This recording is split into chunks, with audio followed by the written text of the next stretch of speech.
Hello everyone and welcome to episode 13 of Wasteland 3. This is our second episode in consecutive days because A, I really enjoy it, but B, it's gotten very, very hot out where we live. Probably not as hot as it will be later in the summer, but warm enough that hanging out in this snowy wasteland seems like an appealing idea.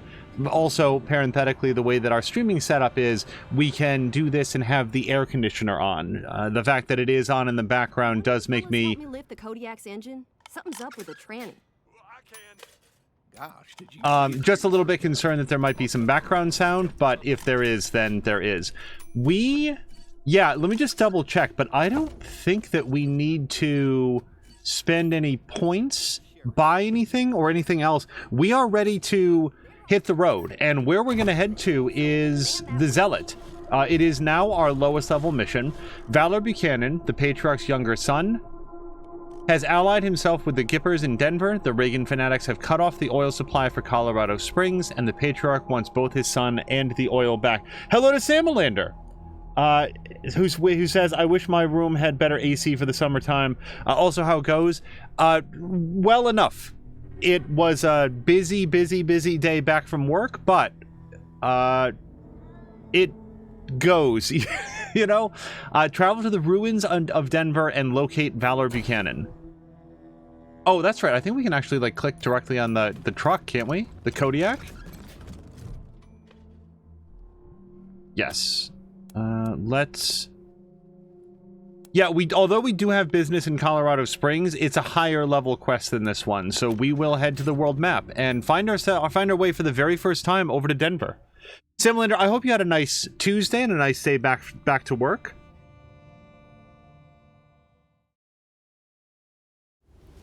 Okay. Now, Denver is, yeah, up this way. So I don't get the sense that... I think that this map is fairly sophisticated for a game of this style, but I don't think it's very tricky. You know, I don't think that we're going to be in a situation where we can't find our way there. So we'll go down into the main way. I'm sort of curious what's up here, but maybe we'll hit directly to Denver for now. There we go.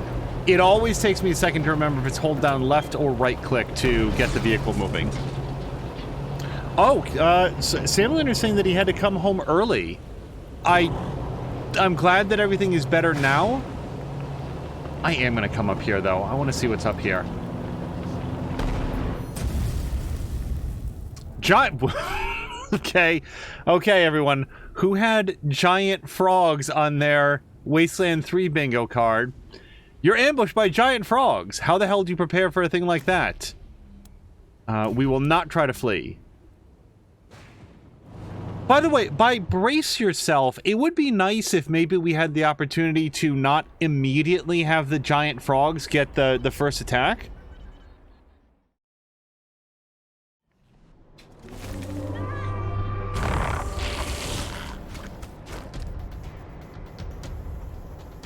That's good models on the giant frogs.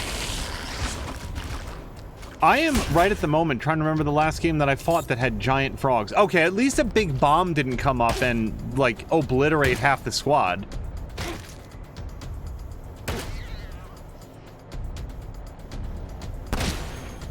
One thing that to answer the rhetorical question of how do you prepare something like this, everybody currently has their anti-robot weapons equipped, so that's not going to do as well against the animals. Samler does say now I get to watch this stream, which makes me happy. I'm very glad for that. I've got 3 spots left, though. Sorry, I'm not sure what that last part. And then, why did you get out of the tank to fight the giant frogs? I don't know! It seems to me like bracing for the impact. Like, you don't start a mission in XCOM with everybody just surrounded by the aliens. They usually get out of the Sky Ranger at a place that's advantageous to them. Okay, so Mia does have her super charged up, and I think that if we do it on these guys, we will hit both of them. So that's AP5. Yeah, they're both AP5. So let's hit this guy, and I'm relatively sure this will at least hit both.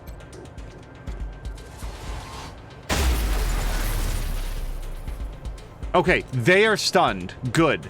Now, I do think that there's some, like, good reason to continue hitting them, though. Maybe not. Maybe want to bring Mia up here. I don't know. Yeah, Mia, just hit them some more with your big dental pick. What's their armor situation like? They're big frogs, so probably not a lot. Yeah, 0 armor, so we don't need to worry about penetration. Yeah, Mia, just, this one has more hit points. And that is it for Mia. So let's prepare. We're going to save that last point because I don't think any of these guys represent too big of a difficulty for Mia. Let's grab the Kodiak. So the Kodiak has no area effect weapons. Oh, but it can really mess up one of these guys. For some reason... Oh, I thought... Okay. I guess the Kodiak can ram one of these guys, but we don't want to hit our own dudes. So maybe we will focus on moving everybody out. Azaric is not in a great position. I would like it if Azaric had an elevated position. So we're going to bring him up here. How much is it to mark a target? That's AP2. Perfect. Okay, so here's what happens. Yeah, we're going to move up here. Then Salamander can mark a target for us. Is one of these guys tougher than the rest? 916, 1053. Yeah, this is the boss frog. Eyes on target. All right, and then he's going to save that last point for next round. Oh, Azaric, thank you so much for the resubscription. Oh, Salamander said 3 spots left on the bingo card. And that's what the, sorry, I thought that was a salute, not a hand raise. I get it. The reason why, Salamander, is that in Elite Dangerous, 07 is sort of like, you know, to give a salute. So when I saw that, my eyes just naturally saw 07, like a hello friendly salute. Hello to Azaric, who says, how's it going? It was a busy day at work, but I get to chill out now with some Wasteland 3 and hang out with you guys. So the day has improved dramatically. Let's save Azaric's last point. Now, I moved him back a touch so that we could... Yeah, Drienne, what's your cone looking like? Your fire cone? Oh, it doesn't look like anything because we have the wrong weapon selected. Hold on. Okay. So... Yeah, if we move Drienne to this square here, I'm relatively sure they can hit all 3 of those guys. Yeah, that looks about right. So let's do that. Yeah. Is there anything better to do? Hold on. Should we do like a demoralize? Because Drienne could also demoralize those 3 guys and then get it like a cool elevated position. Okay, hold on. We could also do a shredder shot. Okay, that's what we're gonna do. Sorry. Okay, Drienne, come here. Do a shredder shot through... Okay, well, at least only 2 of them. But still, if we can light these guys on bloody... Good. Alright, now... Blah also has his flamethrower available, which is probably gonna be... Oh, no, he's got both of his good weapons. Okay. His regular weapons. And Torrent Strike. A torrent of death in a wide area. Okay.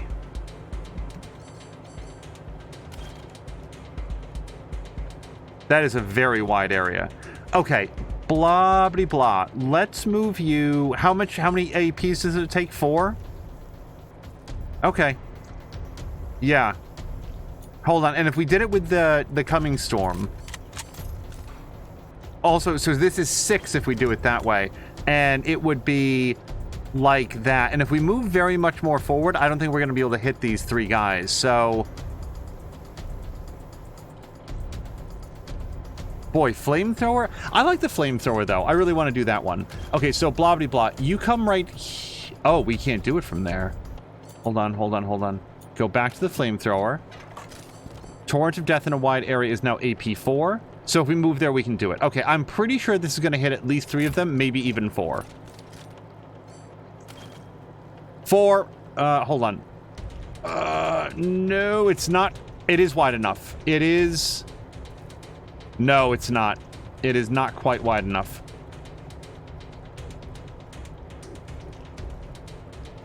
No, no, not even quite. Okay, so we'll do these guys.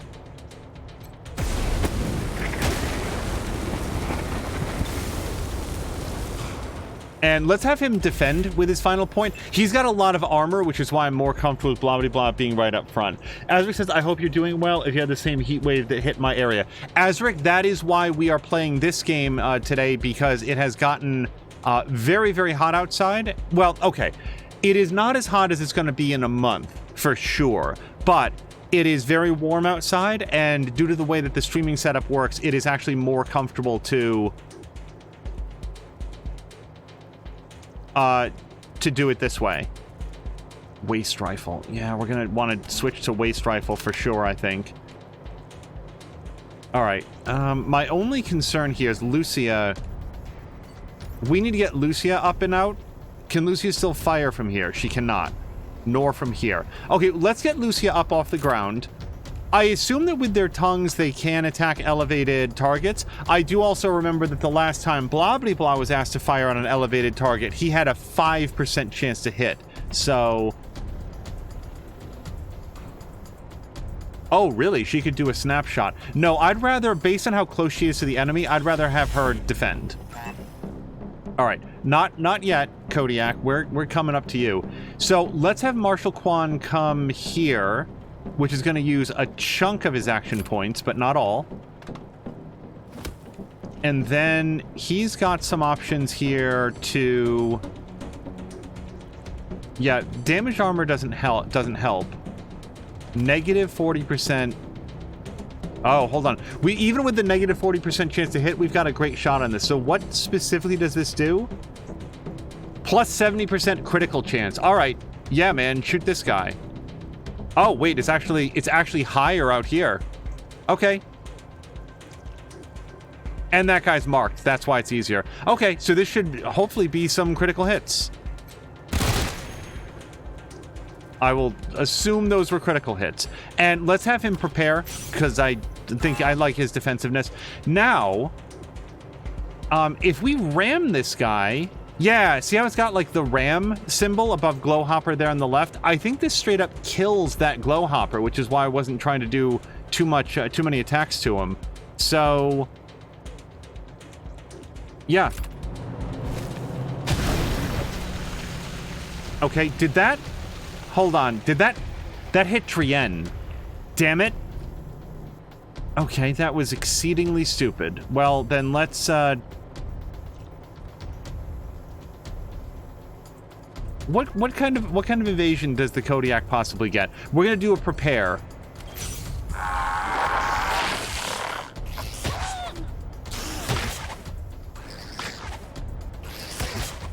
Oh man, they really like the taste of blah blah blah. I did not see that Drienne was in the path. Also, like, friendly fire generally isn't a thing, so it hasn't occurred to me to be wary of where the team members are. Okay.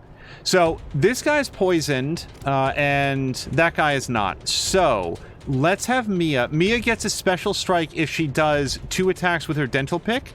Also, I don't know why it's suddenly only... Oh, I guess it's 3 AP to use the dental pick? Is there anything else we want to do? Bleeding Strike, an aggressive bladed attack that deals double damage and inflicts bleeding, but has negative 20% chance to hit. Targets that are burning receive 200% damage. Oh man, if only we could get over there. So hold on a second. What if we call Blobbly Blah over, and Blobbly Blah can light these guys on fire for Mia? Right? Yeah. Actually, it doesn't even look like he has to move. Okay, let's do that.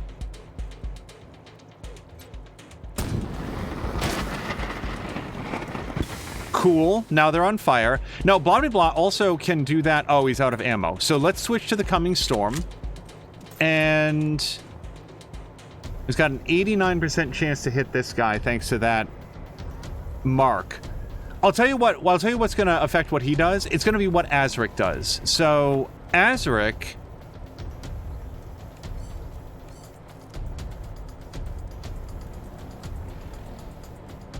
let me just make sure. Yeah, Red Dragon. Okay, let's see what Azric's risky shot looks like.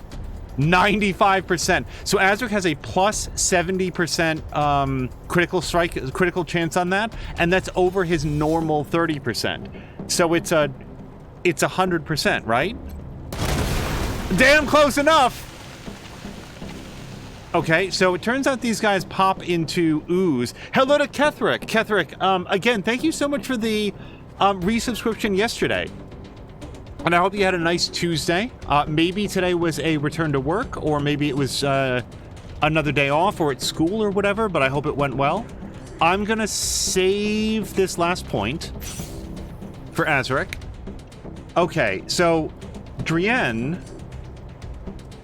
Yeah, Drienne took a lot of very unnecessary damage, so we can't get up there. We could get over here, but then that moves Drienne. Yeah, maybe what we want to do is have Drienne come around here on the back end and try to shoot this guy. Here's a question. So Drienne has this point-blank shot that I've actually never done.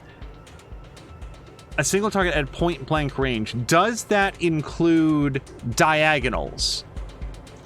Oh, and also Drienne could also do rally and demoralize. I really want to do point-blank shot, though. Okay, I'll tell you what.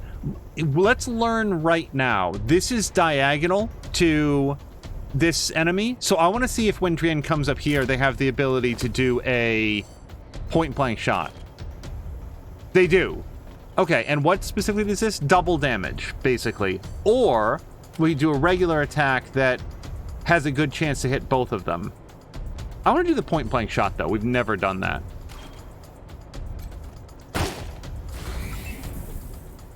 Okay. By the way, is that with Drienne's new shotgun? Boy, shotguns are, they're just not there for single target damage, are they? Alright. Well, Mia wanted these guys to be on fire, and now they are. So, just remind me. Yeah, Bleeding Strike. So, let's target the guy that has the more hit points. So, this should deal, what is it, double damage? Yes. Alright, so this guy's now on fire and bleeding. So I think what we're going to do is... Yeah, now we're going to focus in on this other guy. Let's hit this guy, maybe even twice if we can. Alright, one, and we get a follow-up attack on the second strike. Oh! 6 hit points left. Alright. Now, Blobbity Blah can switch over to... No, he's already got the Coming Storm. Yeah, let's hit this guy who's not burning or bleeding. Alright, bleeding now. Oh, and Blobbity Blah got a lucky action strike, so we can actually do it a second time. Yeah. Okay. Marshal Quan... That target's blocked because of our angle. I would like one of these two guys to be dead. And this guy's got more hit points, so... Oh boy, or we could shoot this guy. Here's the thing, unless I'm misremembering, and I might be, I think that their fire and poison damage take place at the end of their turn, not at the beginning. You know what? Let's find out. So if this Glowhopper gets an attack on Mia, then we'll know that my memory is right. I might be thinking of Wildermyth is the trouble. So we'll see if that damage takes place at the start of his turn. Ditto for that guy. Let's instead fire on this guy, who is bleeding a little bit, but probably not enough to be dead of it. Yeah. Okay, do we have one more strike? Oh, we do, and it's a precision strike. So, let's do a precision strike on this guy. He's got a really big head, so let's see if we can take advantage of that. Nope. Alright, and then no more strikes for him. Let's save 2 of his 3 points. Okay, Lucia, what do you got? So Lucia, this is a great opportunity for a trick shot, if possible. We're going to switch back to her. Yeah, Lucia's revolver has the higher chance to hit. Let's see if we can get a trick shot on this guy. Awesome. And so now she's fully charged up. We can switch to her autovolver and do a precision strike on this guy. And again, we got a half chance to do nearly double damage, so that's why I'm going to aim for the head. Yeah, they've got no armor, and he's already bleeding or on fire or whatever, so let's shoot for the head. Oh, shit. Drienne's down. Gosh darn it. And blah blah blah is irradiated, which I don't know what that means. Con negative 30% can be removed by no glow or a doctor NPC. Guys, I have bad news. We're gonna go back to the headquarters after this. All right. So with that, oh nope, Kodiak gets to go. So I believe this guy, if this guy doesn't die at the beginning of his turn, he certainly dies at the end. These guys are set to die and frankly just of not very much danger to Mia. So our last target is this guy back here, and we do somehow have a strike on him. So I think that we can fire twice.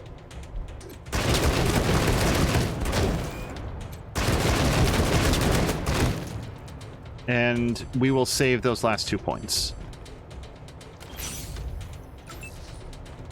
Oh, Lucius somehow still has points. Yeah, no, there's nothing else for her to do. We will prepare. Yeah, so their damage takes place at the end of their turn. I think 2 of those glow hoppers will be dead after they're done licking everybody. Yep, there they go.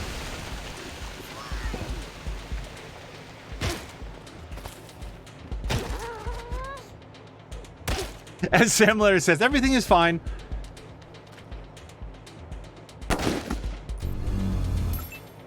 Okay, Azric didn't move, so now Azric gets his perk bonus.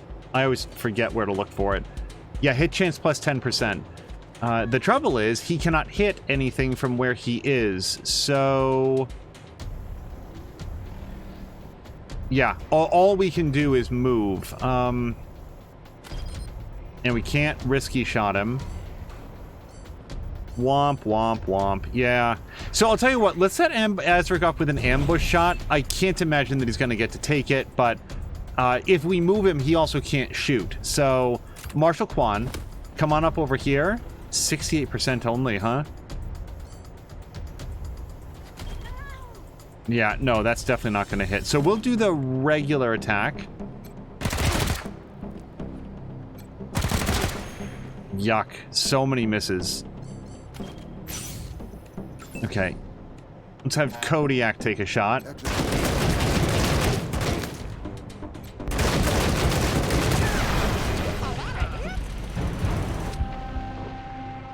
Okay, son of a bitch. Hold on. Marshal Quan just went down. Ugh. Okay, hold on. How do we...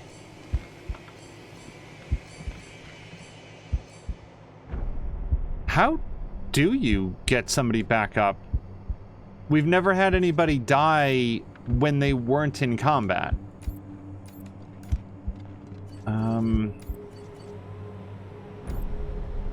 Okay, let's figure this out. Drienne. Medic pack? No. Okay. Injury kit doesn't seem right. Inventory. Let's go here. Usable items. So the med dart would be healing. The med hypo is self-healing. Medic pack is healing over time. Nitro Spike would revive all incapacitated squad members, and I've only got one of those. Removes drugs, injury, poisoning, bleeding. That's healing on mechanical targets.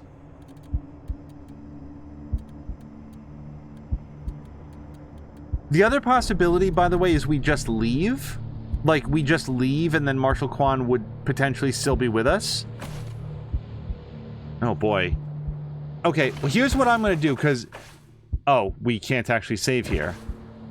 Okay. Drienne, try an injury kit on him? Invalid target.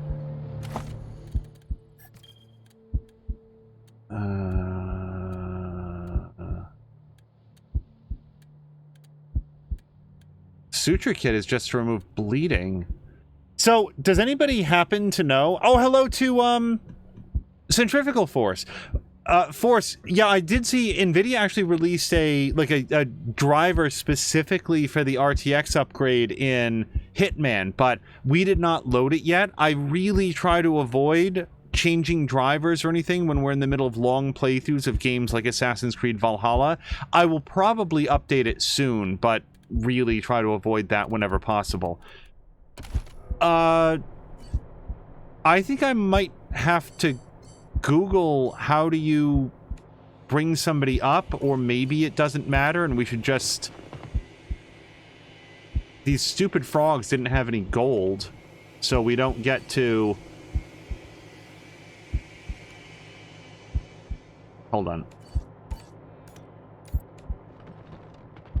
We don't get to loot anything off of them. We don't get, like, cool frog's legs meals or, I don't know, lickitongues. Oh, lots of ammo, though. Geez, lots of medical stuff. This is great.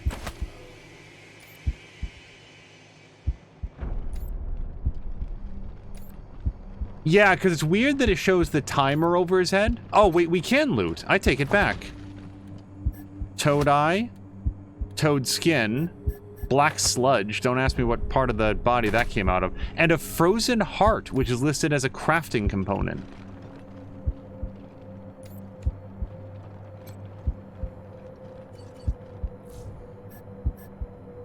Okay. So, time out for 1 second. I can't save it. I want to make sure that if we leave, Marshal Kwan doesn't die forever. So just give me 1 second. We're going to turn to our old friend, Dr. Google. And we're going to type in Wasteland 3, revive character out of combat. Out of combat, so gamersheroes.com says, you open the inventory menu and select the appropriate character, then simply highlight the medical item you wish to use, select it, and choose use on self. Okay, that's not what I asked. Okay, let's take a look here.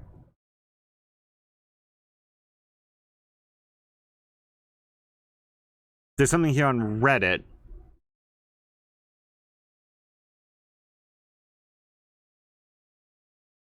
So I'm just reading through this. Other people are saying that you can't revive out of combat. Oh, hold on. So Harding Man on Reddit from 2 years ago says that you literally just right-click on them. Let's try that. And let's have Drienne do it, because that's the... Oh, yeah, look! When you put on top of it, there's a little thing that comes up. Okay, Drienne, come over here.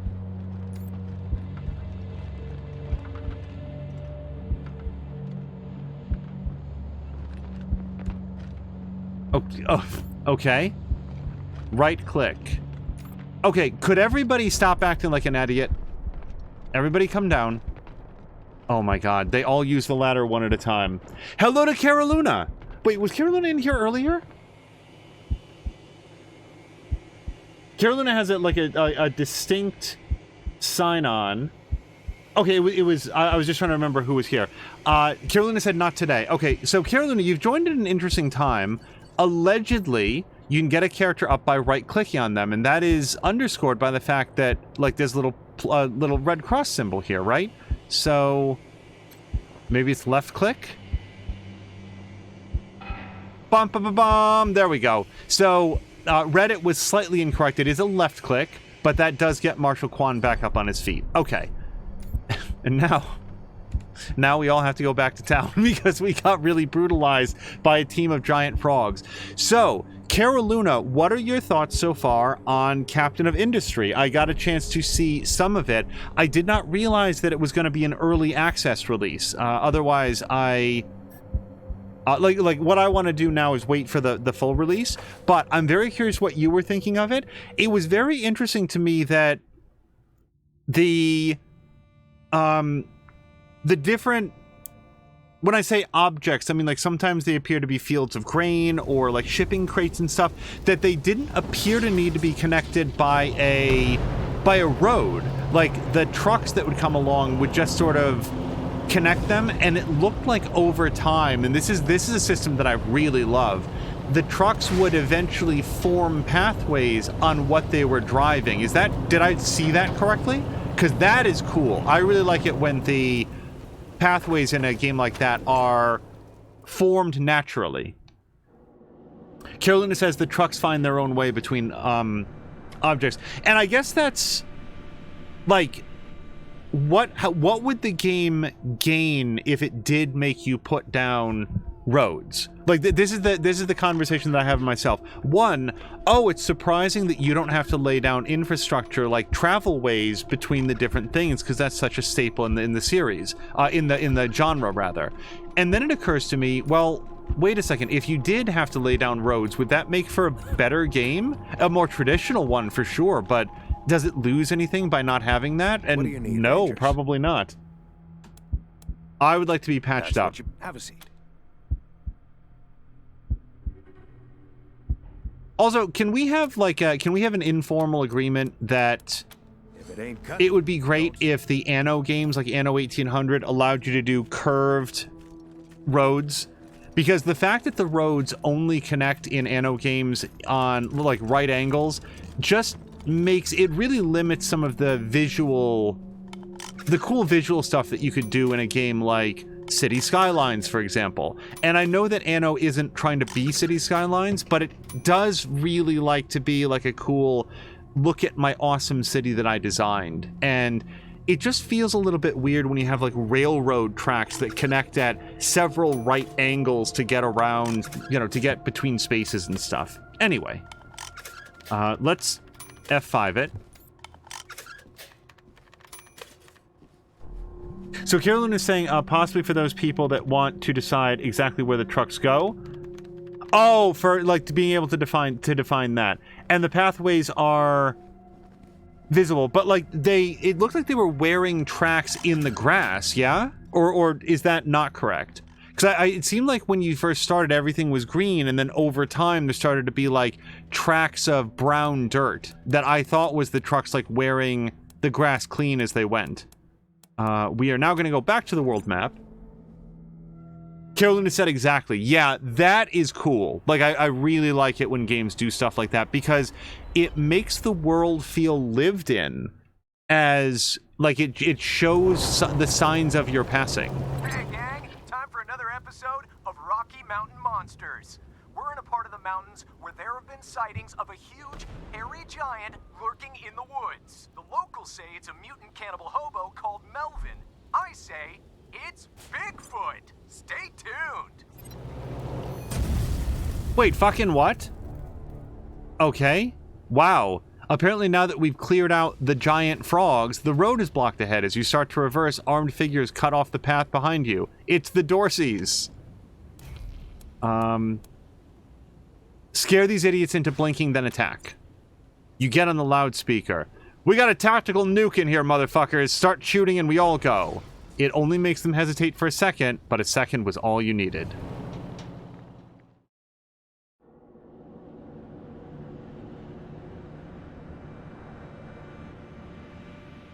Yeah, the last time I got caught off by, oh, check it out, we're going to do a... our game is coming out, was Grounded. The Obsidian game. Obsidian, and I, like, this irritated me, but it's not like I'm mad about it. It's just like, Obsidian sort of gave a release date for Grounded, which is their Honey, I Shrunk the Kids backyard survival crafting game.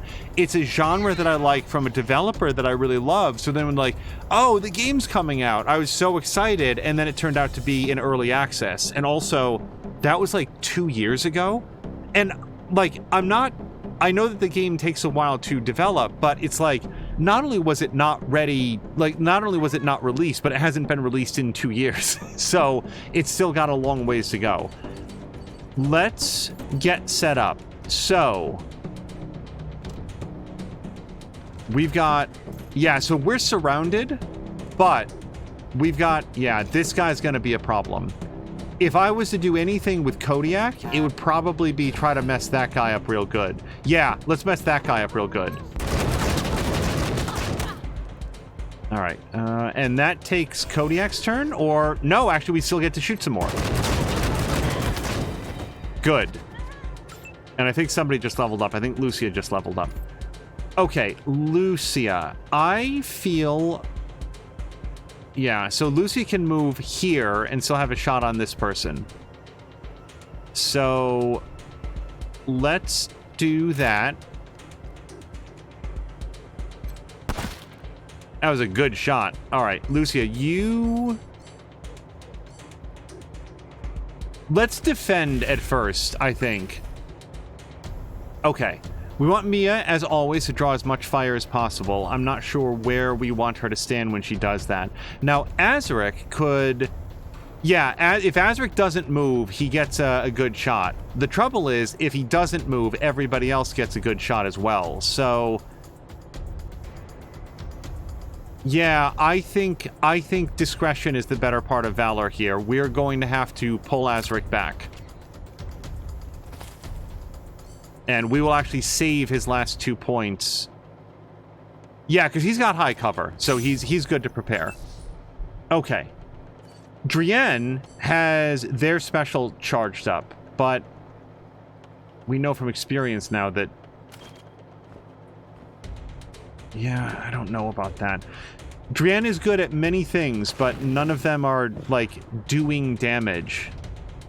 Drienne could get up there, but then not fire. Could get up there and then be a sitting duck.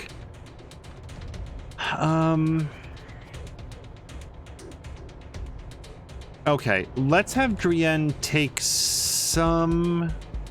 Boy, I don't know, man. Okay, let's have Mia come over and try to hit this guy with her dental pick. No! Well, that was quite a hit. And with that, Mia actually got 3 action points back, so now she can come over here and hit this guy. All right. Mia, why don't you just save that last point? Because now I feel like Drienne is going to come over here. Is this in range for Drienne? What's the general range? Hold on, let's count here. It looks like it's about 1, 2, 3, 4, maybe 5 squares. So if Drienne comes over here, 1, 2, 3, 4, maybe 5 squares. Yeah, that's cutting it a little bit close. So instead, let's have Drienne come back here, and we'll take this shot from here. Oh, he went thumping back against the rocks and then bounced forward. Yeah, as Hamlander says, this road is all ambushes. Okay, blah blah blah. I mean, blah blah blah might just do his John McClane moment and just stand here and say, now I have a machine gun. Ho ho ho. Alright, here's what happens with blah blah blah. Okay, here's what happens with Marshal Quan. Okay, yeah, Marshal Quan, why don't you come here and shoot this guy a few times? And that's all she wrote on that. So you're going to defend now, because there's going to be more attacks coming in this round than there were. Oh, and now we get to go around. God damn it, that's exactly what I was trying to avoid having happen. Okay, then... Blah, blah, blah, you're going to come... Oh, there's a guy up there as well. Yeah, this is a well-stocked ambush. Let's bring blah, blah, blah here so he does have some cover. And then he's going to set up an ambush shot. So the first person that comes at him is going to have a bad day.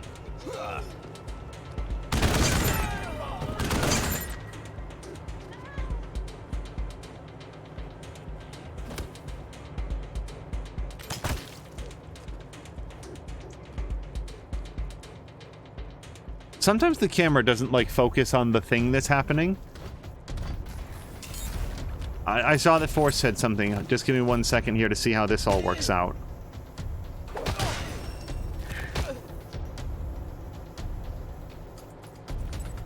Who's that? Provost? Provost is grabbing the high ground.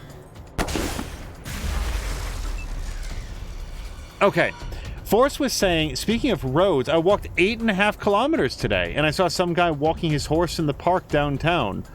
That sounds like both an interesting day and like I'd feel really good after a day like that. getting to do some good walking. Okay, Mia can come over here, but no, Mia still has her shock mace ready to go. So I feel like Mia would probably want to come up on Warbot. Yeah, actually, Mia would want to do her Thundering Strike. Okay, then we're going to have to do it in pieces here. Mia, come. Hold on. Come here. And then do Thundering Strike. I think this will hit both the dudes, is the whole point, so. It did not hit the second dude.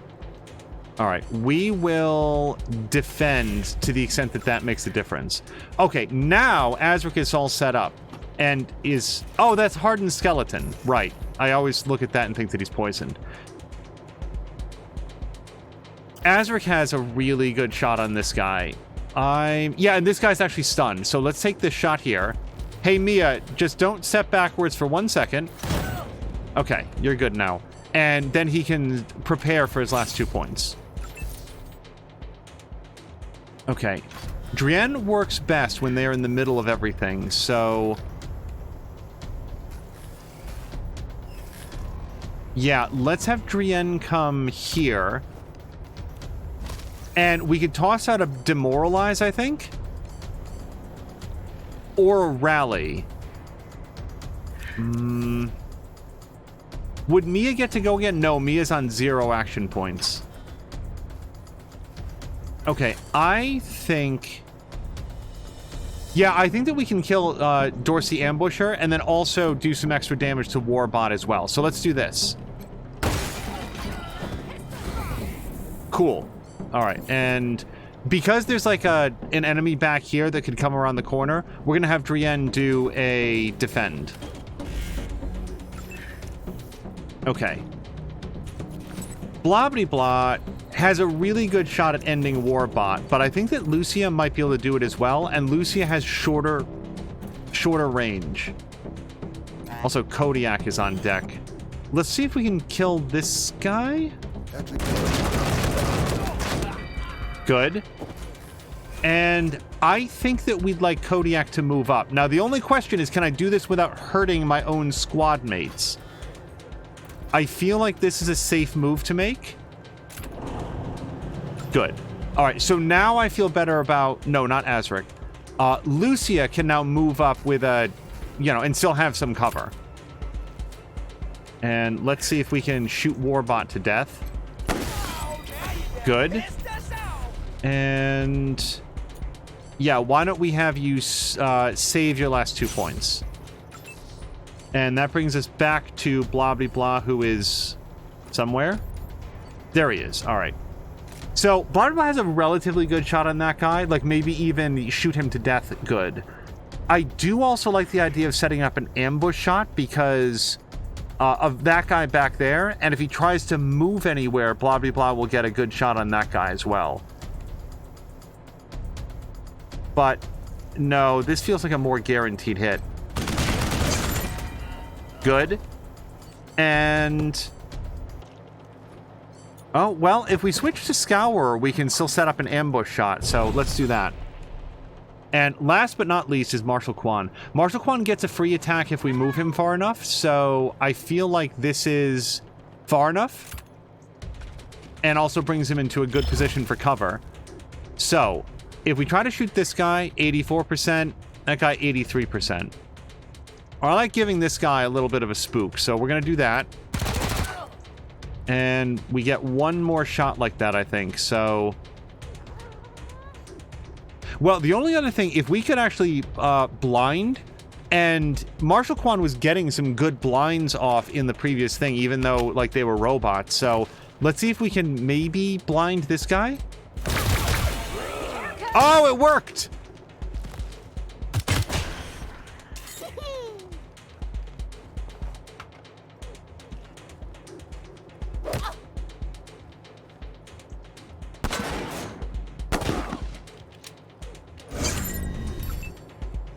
Okay, Mia's bleeding. Drienne can take care of that if... No, that's an injury kit. Alright, so we'll have to remember to take care of that after combat. I will immediately forget. So, yeah, Mia, go ahead and hit this guy with your dental pick.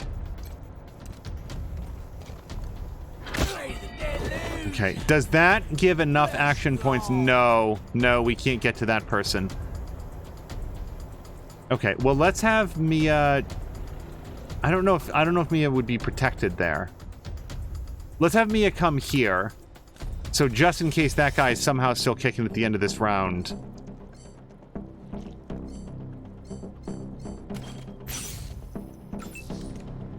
Okay. Azric, I think that this guy is too far away for you. No!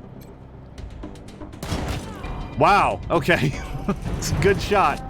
Okay, Drienne, if you can meet Mia right here, what we need to do is go to usable items, and I need a suture kit, and we're going to balls. Okay, that's fine. Drienne, put this here, and then use suture kit on... Wait, is Mia still bleeding? Darn it. Mia is. Okay, Drienne, suture kit on Mia. All right.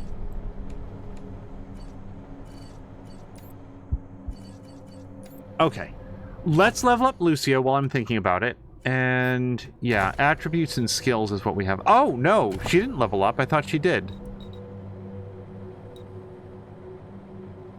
Or maybe she did? Yeah, she did. I'm sorry. I'm misreading things. Let's... Yeah, with her 4 points... We'll probably go up to the next round, next level of small arms with Lucia. And that means that we don't need that point of intelligence. So let's put that into luck, I feel like.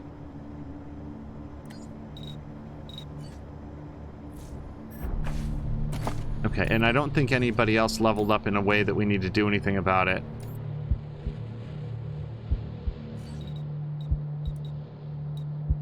Mia has 6 points. Is there a reason that we... Oh, Mia also leveled up. Okay, okay, that explains it. So, Mia's speed is doing really well. I mean, it could always be higher, but Mia is now at a point where she can generally get to where she needs to be to hit somebody on her turn. So, I'm thinking maybe strength so that she does more damage. Yeah, that gives her another 3 points of melee damage bonus. Let's do that. And we save some points for her. Do we want to go with mechanics, or I think melee combat is more likely? Was that what we were doing? We wanted to save up for pursuit? Let me just see what that pursuit perk is for melee combat. If you move more than 3 spaces, your next bladed weapon has a plus 25% critical chance, doubled versus slowed targets. Yeah, that seems good all the way around. So Mia's going to take that next point in melee combat. And next time that she ranks up when he has a perk, we will take pursuit.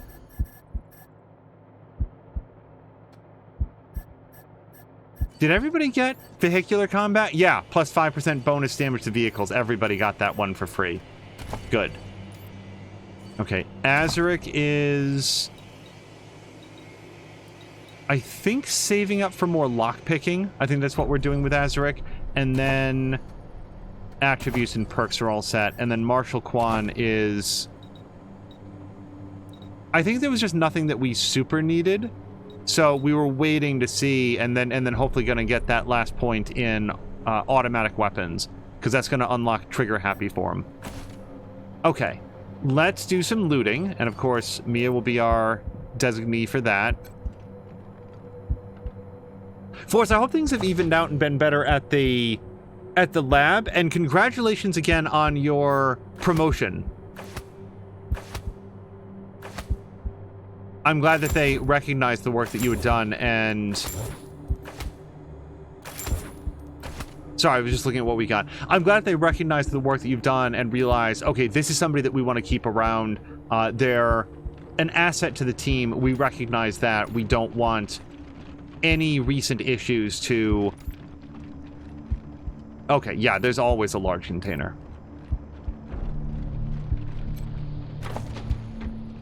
With lots and lots and lots of ammo. Okay.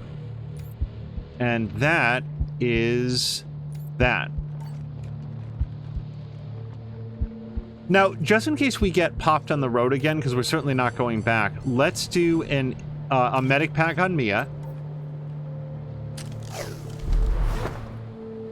And it just now occurs to me, I do not know if that's going to stop healing Mia if we get back into the... Oh, and now she's at full health. I was going to wait until she was fully healed, but we're already there.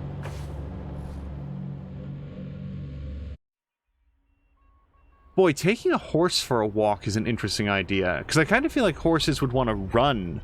They're really muscular. It feels like they've got a lot of energy that they'd want to work off. Okay, your radio crackles to life with a mild buzz of static. What do you want to do? Whoops. I clicked on the radio again by mistake.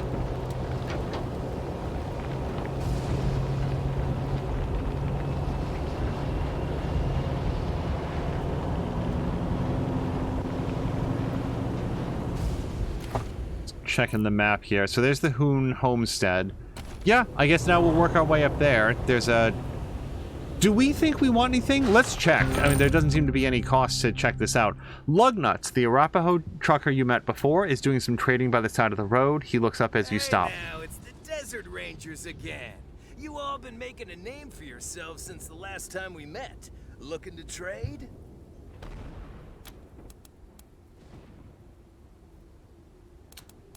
Do we even have a reason not to do the kiss ass to repair the Kodiak or something? You all are buttering me up one side and down the other, but sure, why not?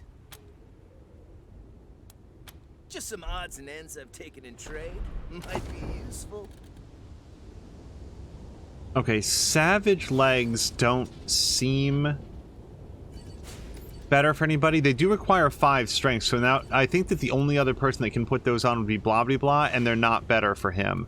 Then we've got, oh, hello, composite armor, level 20 armor, chest armor, requires 7 strength, but armor plus 11. So here's the thing, I think that that is, no, actually it's not better for Mia, because I think we upgraded Mia's armor, but I bet it is better for blah blah blah. Yeah, by not half, but a good percentage over what he's had. $700? Boy, that's most of my money right now. Let's see what else they've got, but composite armor looks like a good pick. Here we've got light squad weapon, so blah blah blah already has one of those, or access to one of those. And then composite helmet, which again is much better than what... Well, it's like 30% better than what blah blah blah. Or half. No, it's 50% better. I always get my percentages mixed up. I do like the status effect resistance, though. And how much is this? 527. Yeah, so if we're going to buy anything, it'd be this, because in terms of percentage increase, that's really good for him. Composite armor. Oh, he's got 2 composite armors. Well, I can only afford 1. And then nothing else that we'd want to get right now. Whew. That composite armor, I think we're going to pick that up. I think that's a good buy.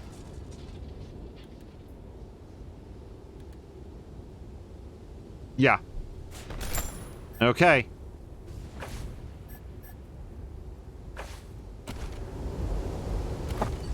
Blah, blah, blah. Let's get that brand new armor. And we never upgraded your armor, right? No, we didn't. So, blah, blah, blah is probably going to have this armor for a while, I would think. Let's see how it looks first. Ooh, look at that. Sort of an iridescent green. I like the visual design of the old armor better, but now he looks like he's one of the guards at the Emerald City, so I can get behind this. Let's also see if we can mod it. So what do we have here? Armor plus 1 and healing bonus plus 25%. We don't need to heal blah blah blah that often. Blah blah blah is a tough guy, so we don't really need that, I don't think. So here's something more interesting, I think. Armor plus 1, but then resistance to all sorts of different elemental damages. Or we've got armor +2. Or we've got pocket dock, which would give an additional healing bonus. Yeah, so instead of doing any of these, let's just check crafting. Let's see if we have any options to make better armor mods. Okay, let's see what some of these guys do. Oh, we actually have to craft this once to reveal it, and I don't have any dice, so... Oh, no, cardio regulator. Okay, here it is. So, that would add an extra 15 hit points. Armor +1, quick slots +1. So this would be really good for Drienne specifically. Also, it's very important that we look at this as leg armor, because otherwise I will craft it to put into blah blah blah's chest piece, and we won't be able to do that. That is... Okay, leg armor. Chest armor, here we go. So, plasma caps, we actually have a couple of those. We can skip right past it. Reflex rails. Armor -1, but initiative +70. That's also armor. It's helmet armor, helmet armor, helmet armor, helmet armor, chest armor. So this would bring it up. This is what I was looking for. Armor +4.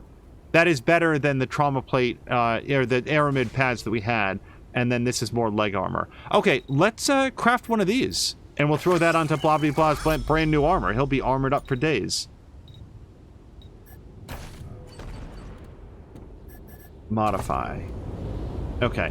Yeah, because before all we had with this switch was +2. Now we've doubled that to +4. Slot that in. Confirm. Now, Blobby Blah's also got some pretty good legs. So does Mia, for that matter. Let me just check here. Okay, we already did Mia's legs. Yeah, there's where all her speed is coming from. Mia, we gave her a personnel drive, which, you know, gave her a lot more combat speed. All right, yeah, we're going to leave that right where it is. Blobby Blah, however, has nothing in his legs. So we can do the quick slots. Evasion +6%. More combat speed, although that's less important for him. So let's see what else we can do for leg armor for Blobby Blah. That's chest armor. Leg armor. So, yep, combat belt, which for some reason takes Wolverine fur to craft. Here's the personnel drive. So, like, this... Having your characters be able to move around a lot is always good. So we might put this into Blobby Blah's legs. I'm going to see if there's any other thing that we would get here. Yeah, I don't really put a lot of stock into the initiative thing at this time. Now, the targeting processor, oof, that is... Yeah, that goes into helmet armor. I'm kind of looking for leg armor right now, though.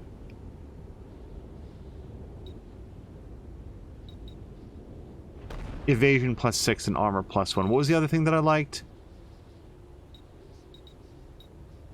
The personnel drive is in there.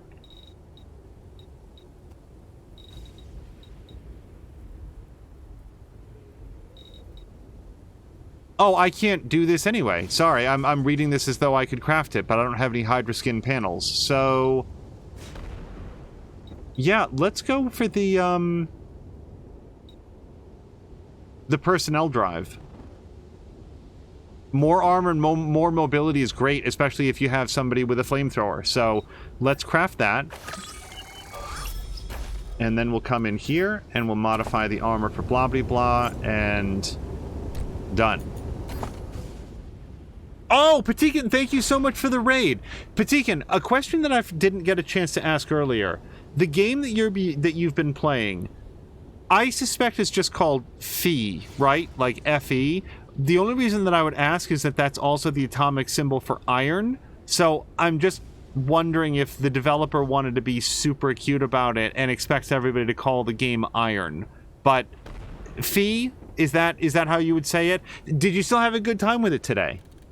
I did hear your explanation. You were talking about how it is put together. Yeah, so for helmet armor, do like that status effect resistance, but there was one that gave a bonus to damage at the expense of a little bit of armor, and I think that's one that we gave to Mia. Yeah, this targeting processor reduces armor by 4 points, but then you get to do more damage. I'm not sure that I do want that for blah blah blah then. Let's... Well, he just got this level 20 helmet. It's really good. Modify armor.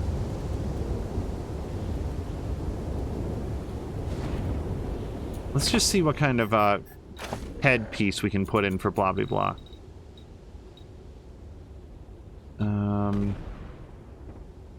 There we go. Chest, chest, chest. Wait. Leg, leg, leg, chest, leg. Okay, so here we're getting into it. So the sensory shroud would take one of those impact foams and some scrap and get us a better version of it with +1 armor and plus 15% status effect resistance. Yeah, this is the bummer. -2 armor, but 10% more damage. I do like that a whole lot. Titanium crest, and... I think I've already got a titanium crest is the thing.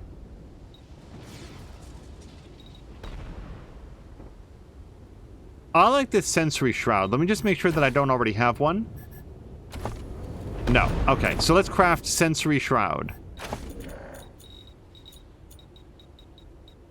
Yeah, I like this because it is +1 armor and the plus 15% status effect resistance. That's less bleeding, less shocked, less blinded. You know, blah blah blah does have a tendency to find himself out of...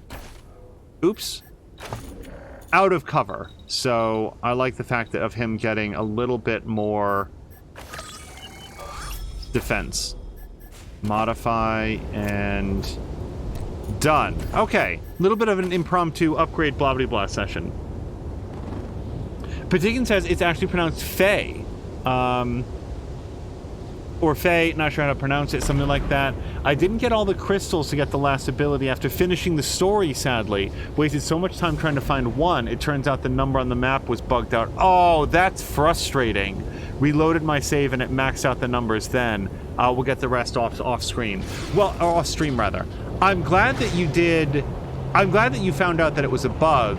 But yeah, bugged achievements... Oh boy. I didn't save it. No. As you enter a wooded ravine, something makes you slow the Kodiak. A movement, a noise, a flash of light. Maybe it's just a feeling, but the night seems darker now. The hairs rise on your neck. Let's go cautiously. You crawl ahead in low gear, eyes darting everywhere. It gets darker and darker. After a tight turn, your headlights flash across two big metal structures flanking the road. Structures? No, robots. Another steps behind the Kodiak. Their servos whine as they lock their guns on you. An amplified voice tells you to step outside the vehicle. You don't really have a choice. I really, really, really, really hope I don't die here because I just did all that upgrading and then like a moron I did not save it.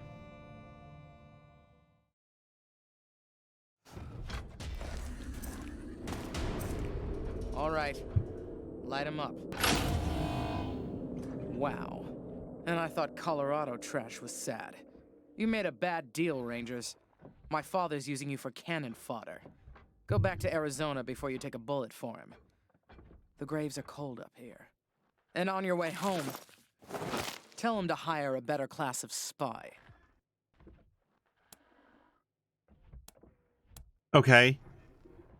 This is not who we're supposed to be fighting. This character is way, way too high level for us. And I'm not just saying that because of the intimidation game that she's playing here. Like, in our quest log, we're not even close.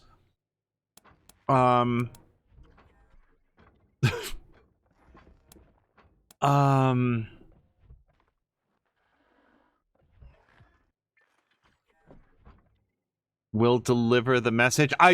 Mia would never put her tail between her legs, but guys, we can't win this. Like, we can't win this. We'll deliver the message. Ha! Spoken like a true lapdog. You can go. Okay, I think we're done here. We'll let you off the hook this time. Why do you want to overthrow your father? Because he's taking too long to die of natural causes. Colorado will die before he does if someone with some vision doesn't take control ASAP.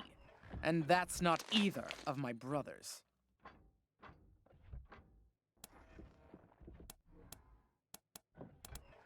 You think your father's killing Colorado?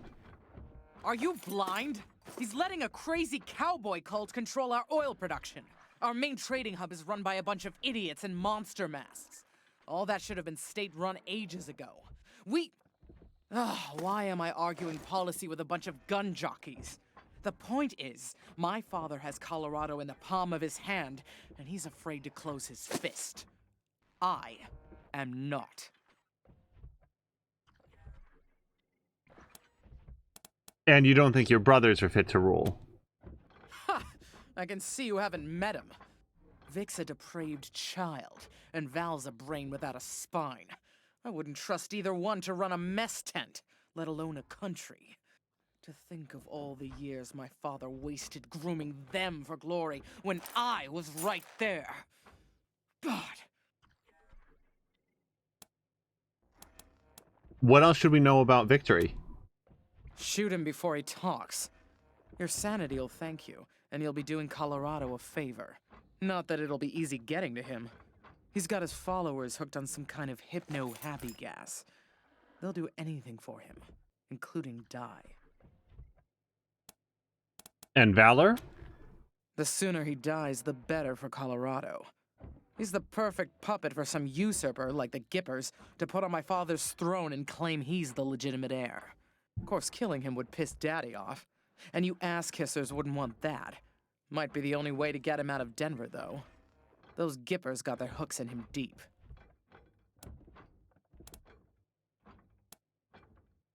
Okay. If I had saved it recently, I will be straight up, I would try the fight just to see how bad it is. Yeah, as Ronan says, Angel's about to get wiped out. No, I am like my instinct here is to just say, okay, thank you for letting us go. Like, we're gonna have to deal with her later, but we need to be alive later in order for that to happen. So if I'd saved it before, I would jump in and do the fight, and we would get waxed real bad, and it would be fun to see. However, since I didn't, and I don't want to do all that crafting again, let's, you can go. Ha! Thank you for your permission. Squad, roll out.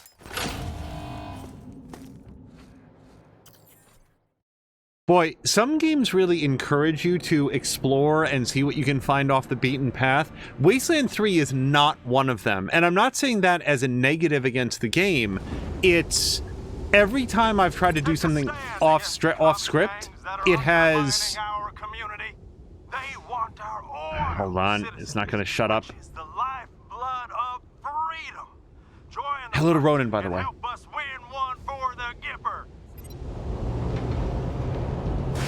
Okay, we just stopped at the shop, so... Alright, and that brings us back around here. And yeah, so it looks like there might be something that we could do off-roading over here, but... I like, where our goal is to get to Denver.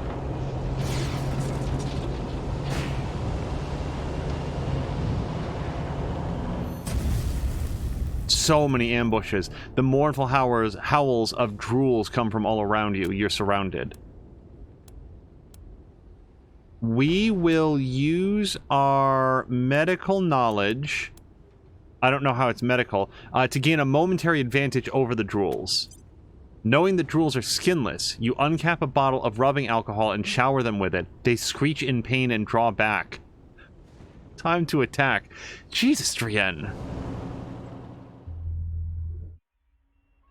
Ronan said that squad was something else. Ronan, let me... So, did you try that fight? Like, is that a scripted thing that you get into? Because I have to assume it was going to be absolutely overwhelming. Okay, so drools. Do we know? Oh, bile bombers. I bet that they do splash damage. Let's see here. Level 13. Yeah, all right. So I'm going to assume, just based on the name, that bile bombers do something that's gonna like damage in a 1 square radius or something. So let's try to like split people up a little bit.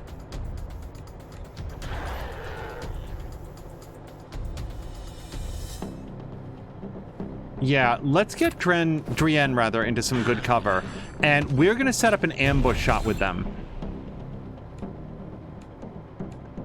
Lucia, yeah, let's have you grab some high cover right over here, and I think we've seen like what my preferred method with Lucia is, because if we don't land trick shot all that often, but when we do, it's great.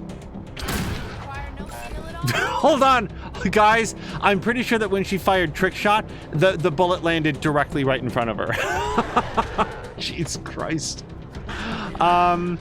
Okay. I think that, unlike last time, remember how last time we like pulled back? I don't know what these guys' range capabilities are, so we're gonna keep Azric right where he is, and he's just going to, yeah, do an ambush shot right where he's standing. Now, blah, blah, blah.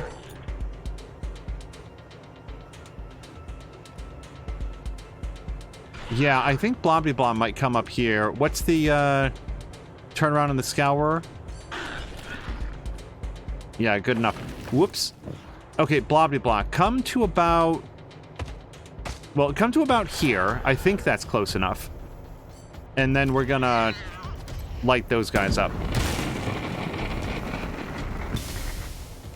And with your last 2 points, I guess we'll defend. Okay, Marshal Quan. Yeah, given the fact that I don't know these guys' capabilities, I'm feeling the ambush shots on this one. So let's do that with him. And now the Kodiak.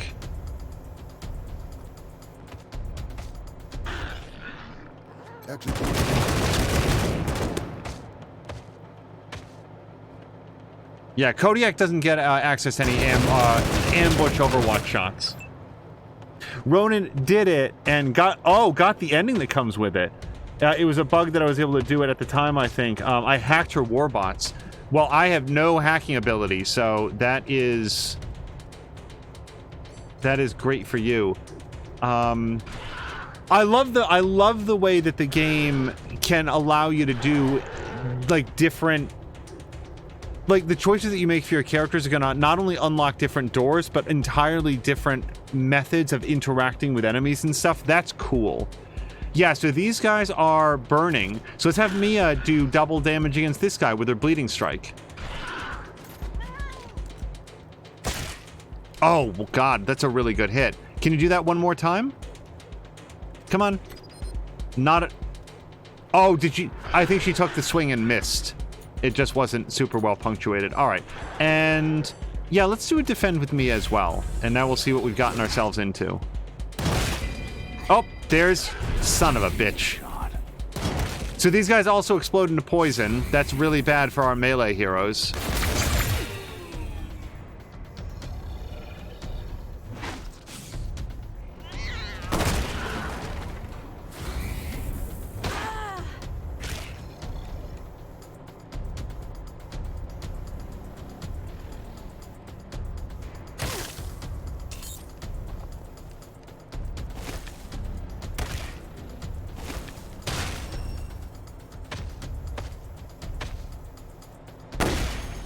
Okay, don't shit. God damn it.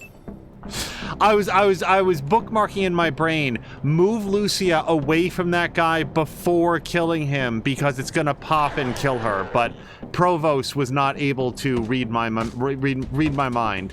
So Mia, we might as well like stick with the plan here. So yeah, go ahead and get a hit on this guy, and then a second hit on this guy, followed by a third hit on this guy. Okay. Just popping pustules all over the place. And yeah, actually we get another hit over here, hopefully. Mia's just gonna tank through all this poison damage. Okay. Azaric has a really good shot on this guy. But an even more appealing shot on Lost Soul. Lost Soul has lots of armor, so here's what happens here. We're gonna do a body shot to take most of that armor off. good. Now, I feel like Drienne might want to go over here and get Lucia back up on her feet, but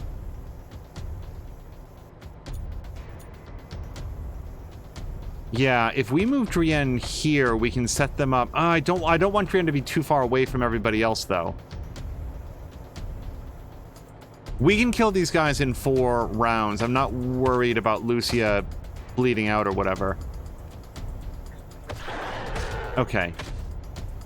Yeah, Drienne, come up around here. And let's try that torrent strike against these guys. Alright. Blah, blah, blah. Well, Marshal Quan. Marshal Quan does not have... Well, we're also using the wrong weapon. Alright. Let's, do this. Yeah, with only 7 points of armor, most of our weapons have sufficient penetration that they can get through that. So, pardon me. Let's see if we can aim at the head. All right, well, that did something. And that was free somehow, so let's do it a 3rd time. All right. None of his individual attacks did that much, but cumulatively, we took like half of his whole bar off. You know, I'm good with that.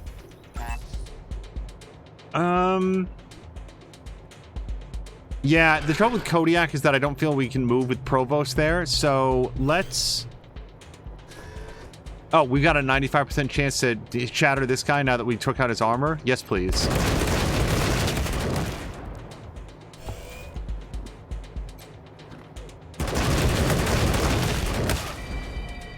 Okay, that was...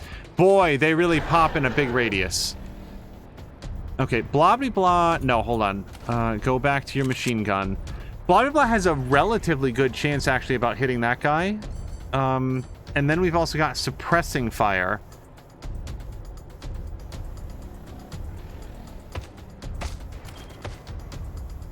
Sure. Yeah, let's do suppressing fire. They have less AP, and they're slowed and stuff, so it seems good. And then maybe just a regular attack against that guy. It's interesting to me that he's only got a 66% chance over here, this guy that's not in any real cover at all. But this guy's standing behind a car, and he's got a better shot. Oh, whoops, that's not gonna work, is it?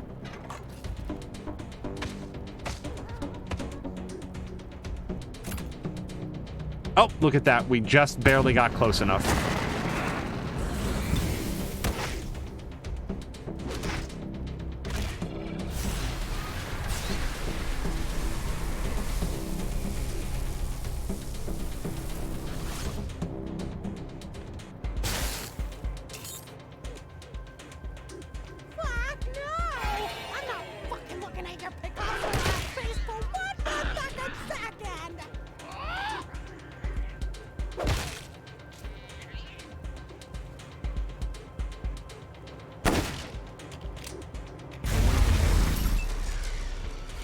Okay, what specifically does enraged mean? Oh, +3 action points and a lot more melee damage, so we're gonna need to keep everybody away from him. I don't think that's gonna be an issue. So, Bile Bomber here we know is gonna pop when he dies, and yeah, Mia's good with all sorts of different kinds of damage, but I'm not sure that we want to do that. So... yeah, let's take our most direct shot and take a swing on Lost Soul. We do not know if this guy pops. Oh, lucky crit. I'll take it. But that is the end of Mia's turn, so we're going to defend. Azric, I would like your very best sniper shot, please. That was really good, but not his best because it's still standing.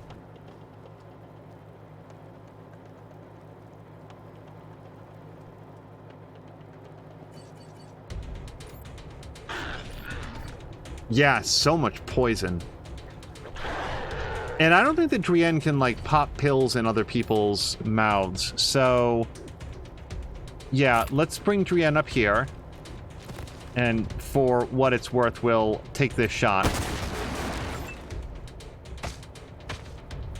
Blah, blah, blah is out of ammo on the Scourer, but not on the machine gun. One more. Well, I think Kodiak can hit that guy. I don't know if Kodiak can hit this guy over here. Yeah, that guy's out of range, so let's have Kodiak try to finish this guy off. And then we've got a couple shots we can do on this guy. Oh, he's slightly too far away. Now, I know he's gonna pop, but, like, I can't tell Major Tomcat and friends to, like, chill out. So let's go 1, 2, 3, 4, 5, which I think will get us our Stormer bonus. Yep. So now our first attack is free, followed by his regular attack. Okay, Lucia gets back up. And, yeah, so much poison. So let's have Mia use an antidote. Azaric does not need it. Drienne does need it. Blah blah blah does not. Marshal Quan does not. Lucia does not. And as far as I know, we can't use antidotes on Clone or anybody else. If they die outside of combat here, we'll have to deal with it. I will say this: if I permanently lose any companions, we will address it, because I don't want that to happen. So apparently these, like, mutant guys were wearing some raggedy clothes that we can pick up.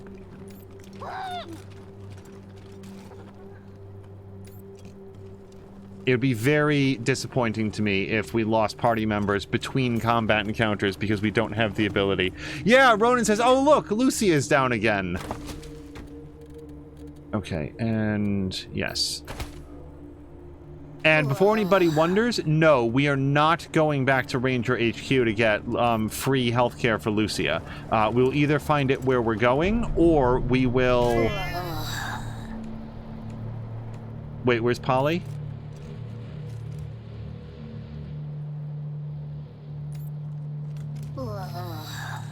Wait, did like, seriously, though, did Polly just die? Yep. Hold on. If Polly's dead, then I have to fudge. Oh, that's frustrating. Is there any way to, like, you know, de-poison an NPC? You know what? Hold on. Maybe if we... Like, this is, like, more information for next time, I suppose. But if... Drienne... You are who you eat. Okay, thank you. If Drienne had that... No, look, even there. If you select it...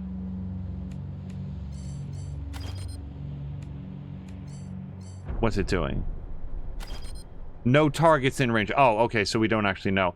Yeah, so, Polly just died, and I'm not gonna lose a party member over some random encounter. That sucks. Hello to Grumpy. Yeah, Ronan is confirming that we lost Polly. That is one of the downsides about non-replaceable, like, summoning companions.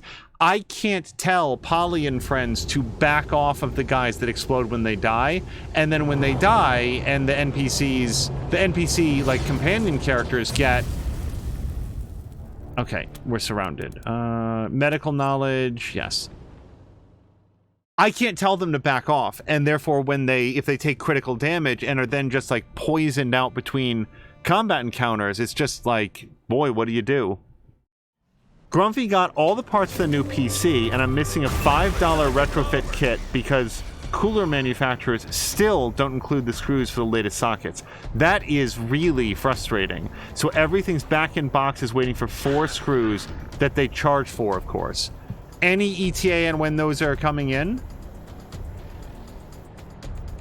Okay, well, did we learn anything that will make this combat go better for us this time? I don't know. What's the range on that? Probably about 5 squares. So let's have Drienne move to about here. And then we'll do Torrent of Death against both these guys. And then defend. The real thing that we picked up here is stop them from getting too close. Like, we have to, you know, fire at range, even if, like, Mia is gonna not be happy about that.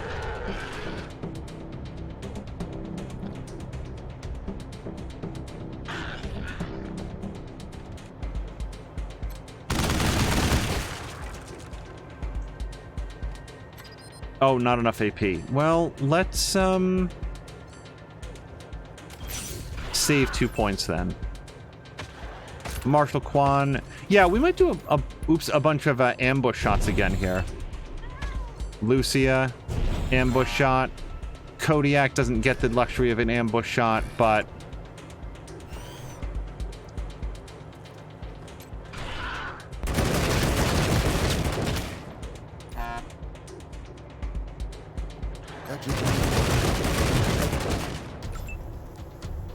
Okay, Mia, I really don't want you running up on anybody.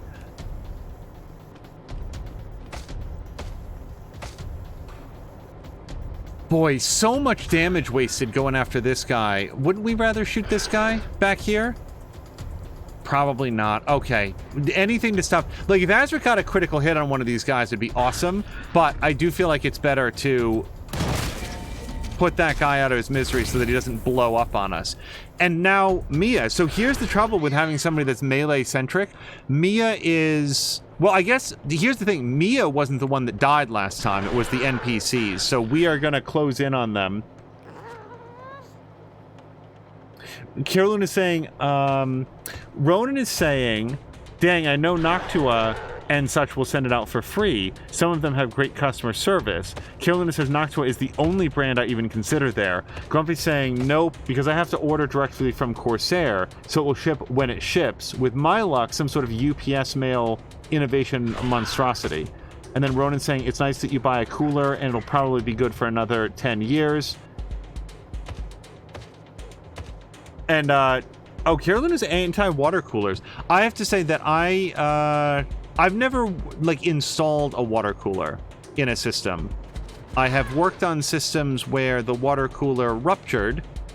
That's bad for everything involved. So, yeah, let's have Mia run up here and maybe try to, like, have them attack her instead.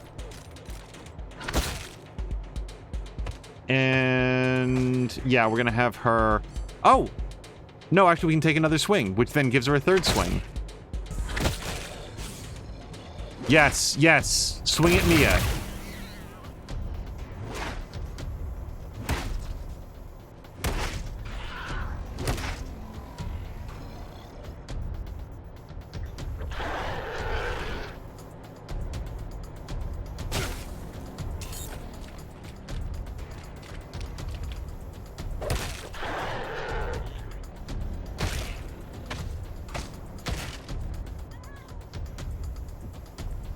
Boy, I do not know what to do about the fact that the NPCs run up to these guys that explode. I guess the key is try to kill the ones that they're not standing next to first, because if we kill these guys now, they'll explode, then the NPCs will run over to the next guy, and who will also explode when we kill them. So... yeah, maybe we'll open with Azric this time. Azric, do a...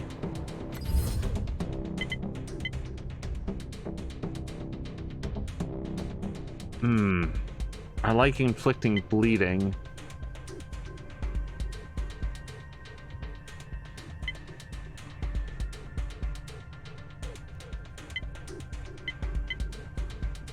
Let's shoot this guy in the arms. I'm gonna cripple him, make him not as able to do so much damage. So Drienne can take another shot against both these guys. Not enough to kill them, which is fine, but enough to make him think twice. Do we have, yeah, that's 3. So Drienne can also rally everybody.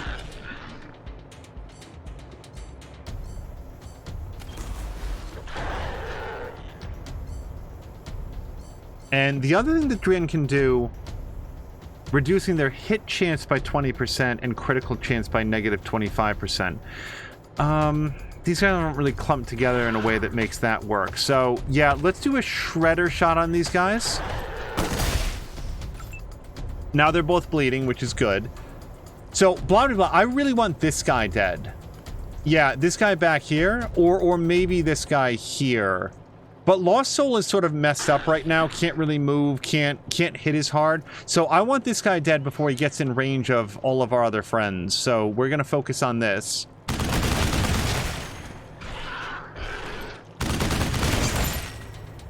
And that is the end of Blah Blah Blah's turn. We're going to bring over 2 of his points for the next round. That guy's somewhat outside range. Yeah, Jesus Christ. Like, if we attack this guy... So, here's, like, what you'd want to do. Hit this guy and then hit that guy. The trouble is that then everybody here, including Mia, gets all poisoned. So, I feel like we actually want to move up a bunch.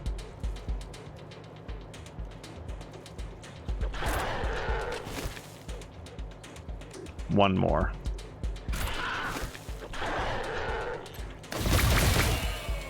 Okay, I'll take the blinding and maybe blind this guy too.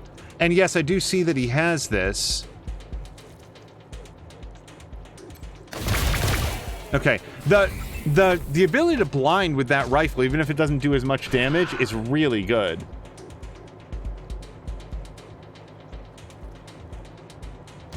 Okay, Lucia. Yeah, out of range, because of course it would be. Alright, sure, let's move up here. We're gonna try for trick shot. Alright, that one landed. Alright, then in that case, let's switch back to your best pistol. And we're going to aim for the head. Alright, and really just a regular shot too? Okay.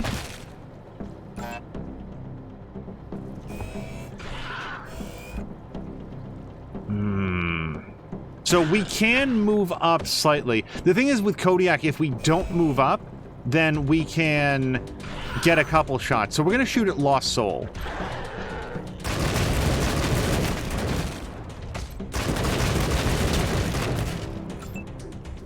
And now we are to Mia.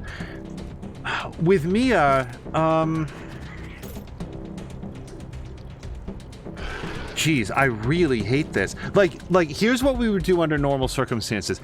Kill this guy, then use the added action points to kill this guy.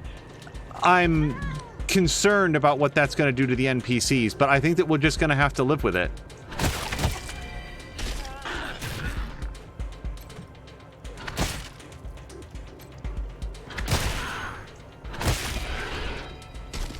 Yeah, that's an assload of damage, and I hate it. So, Mia did get Thundering Strike here. I don't... Yeah, that guy's out of range for it. So... Boy, I don't know. Let's have Mia move up here.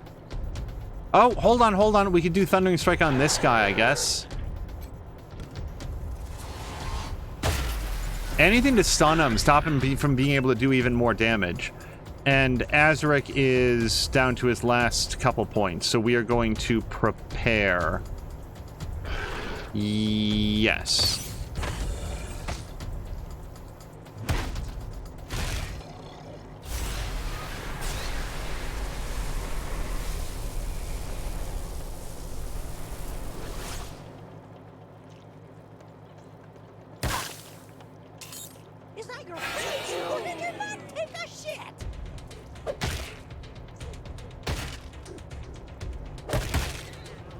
Yeah, the NPCs cluster around these bile bombs. Oh man, that is weirdly frustrating. And it's not weirdly frustrating, it's just regularly frustrating. Okay, so how do we prepare for this? Drienne could heal them preemptively. That should work, right? Mia as well, because Mia's about to take critical damage. So yeah, let's do a medic pack on Mia. And then for good measure, Clone is here. Clone, I think we can replace, is the difference with Clone. It was insinuated that if Clone goes down, we could harvest some genetic material and then get another Clone. So I'm less worried about that than I am about Polly and Major Tom. Major Tomcat is right there. Major Tomcat is doing okay. Oh, and there's Polly. Yeah, Polly's actually taken no damage, so we will not worry about it right now. So instead... yeah, I guess we'll try to hit these guys. This shit is more vile than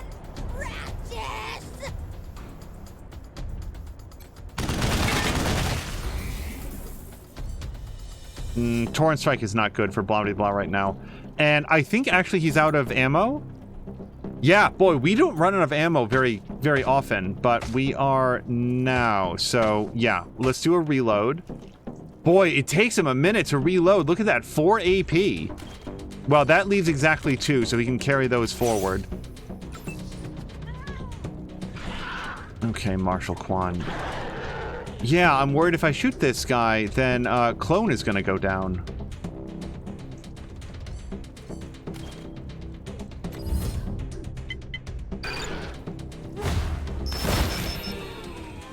That was not a great hit for a precision strike.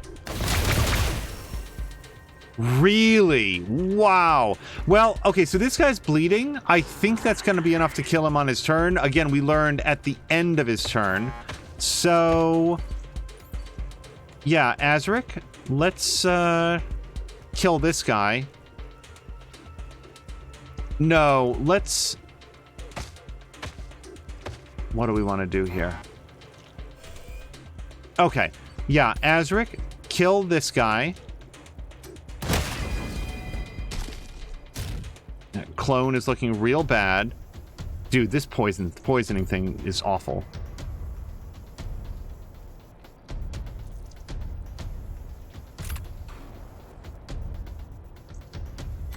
Nope.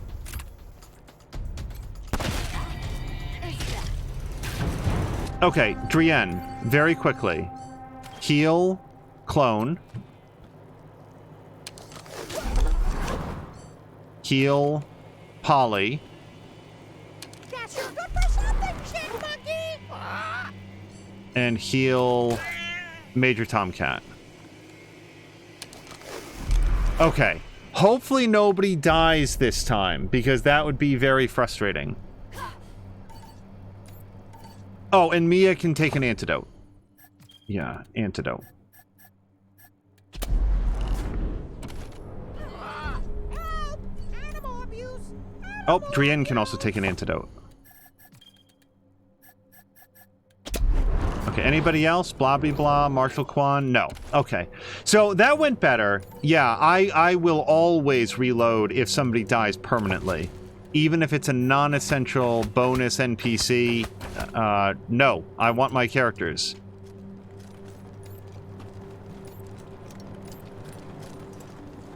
There is, by the way, quite a conversation going on about like good coolers and how to, you know, get the missing screws and so forth. Carol Luna's provided a link to what appears to be a, oh, looks like probably an air cooler. It looks like.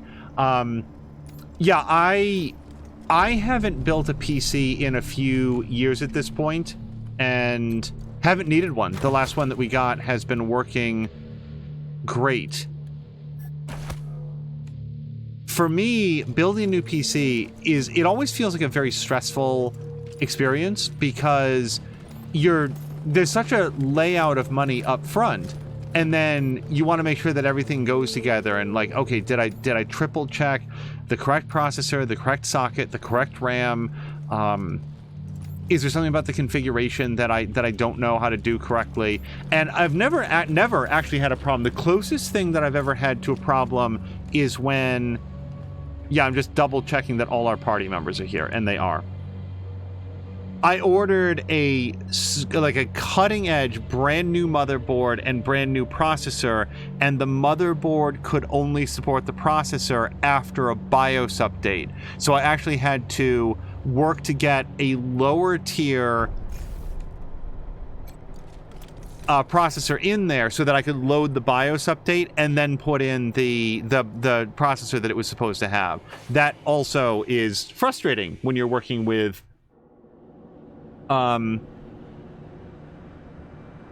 equipment. You have to jump through all these extra hoops. Ronan says I'm too chicken shit for Iron Man runs. I have to say, oops, sorry if you heard something, that was everything falling over. I really wanted to go do the story quest. It's been a long road. Okay. The closest that I can ever remember to wanting to do a some sort of an Iron Man run is the charity event that we've been talking about in Sam Melander's stream, the Exeter run in Hard Space Shipbreaker, where what we would do is go into the mode of the game where like you only get one life, and if you die for any reason, you're done. And the only thing, like, we'll want to put some thoughts into how to hold on, like, it shouldn't be the thing that whoever plays the most conservatively just automatically wins. Just throw everything into the furnace and you get what you get, and you don't, like, ever have to worry about it. There should be, like, a multiplier, I think, for each tier that you get. So if you reach, like, salvage rank 1, it's like you get a 1.1 times bonus. Salvage rank 2 would be 1.2 and so forth. But we want to keep it fair, right? Like, it shouldn't be that whoever just plays the safest automatically wins, and it shouldn't be that whoever is like the luckiest automatically wins. So I'm all ears on this, because I think that this idea of like doing this as like a charity run would be a lot of fun if we can find a way to make it work and fun for everybody is the important part. Also, what is this on the map? What is it? I don't know if that's a radiation symbol or what is it. This is Ranger HQ. Hey, listen up. I got a distress call from near your position. A man named Bulb says his mine's being attacked by, Martians. Oh, not again! No, can you repeat that, HQ? I'd really rather not, November 1. The distress call wasn't too clear on what these Martians are, but could be any manner of beast or monster. Advise checking it out. I think this Bulb fellow will be happy to tell you more. Over and out. The tellurium mine and the distressed miner. What the hell is that sound? Oh God. There's like a giant robot up there, and you can't rotate the camera in the overworld map, but let's just check our mission log. Oh, War of the Worlds is level 15. We are definitely not doing that. We're gonna stick with the Zealot, thank you very much.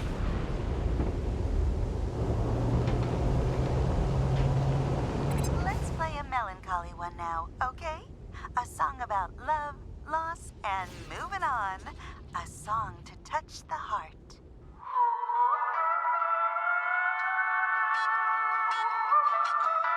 Okay, maybe not though. The rubble-strewn streets of Denver, the mile-high city, the Colorado state capitol building still stands among the towering ruins. I definitely don't want to hear this because it could mute the whole VOD. Oh, Ronan is voting to jump straight into it. Level 15 quest. Outsiders are forbidden to interfere. At ease, Sister Glory. I know what this is about. The Patriarch has sent the famous Desert Rangers to inquire after his son, Valor. I'll be with you in just a moment, Rangers. Justice is swift in God President Reagan's America. Okay, so we can do kiss ass. We respectfully request an audience with the God President to negotiate on behalf of the Patriarch. Now, and it is very important to note, the Patriarch specifically said, don't kill his kids. I don't think that I'm going to do what the Patriarch says in the balance.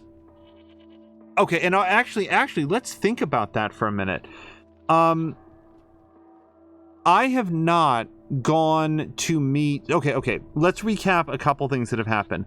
The Patriarch said, go get my kids, don't kill them, bring them back home. And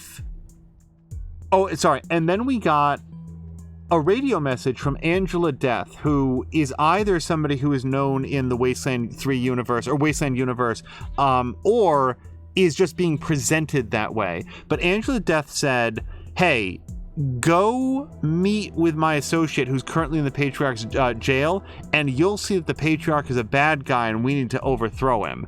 And that was the other mission that I didn't do because it was a higher level. The thing is, Angela Death, I already know that. Like, I'm not under any misapprehension that this is a good guy that I want to be super good friends with. So let's think about it for a minute. If I kill his kids, then they're off the board. But if I negotiate with them and bring them back to his side, the odds are that they're going to join with him against us if we decide to overthrow him. So there might be some legitimate benefits in accidentally making sure that his kids die rather than come home to be reunited with him. All of that said, I don't actually know... I don't know Angela Death, and I'm not convinced that I do want to go against the Patriarch, because he may not be a nice guy, but he's nicer than a lot of the other dudes that are around. I mean, at least right now, people in Colorado Springs have a place to sleep, they have food, they have rules. They're not being eaten by cannibals, you know? It's like they live in this deeply dystopian society, but it's not as bad as it could be, weirdly. So, man, I don't know. I'm gonna go with Kiss Ass. I do typically do the things that unlock as a result of our build, so we're gonna respectfully request the audience. Well, so polite. Excellent. We have something we'd like to discuss with you too. Ronnie, are you ready to begin the trial? Yes, Nancy. Present the accused. I've heard about this thing. Some kind of sentient super weapon, so watch out. Thank you, husband. First, the heathen Godfisher attacked 3 of our commandos, captured 1, cut off his limbs, and sent him screaming into the sky.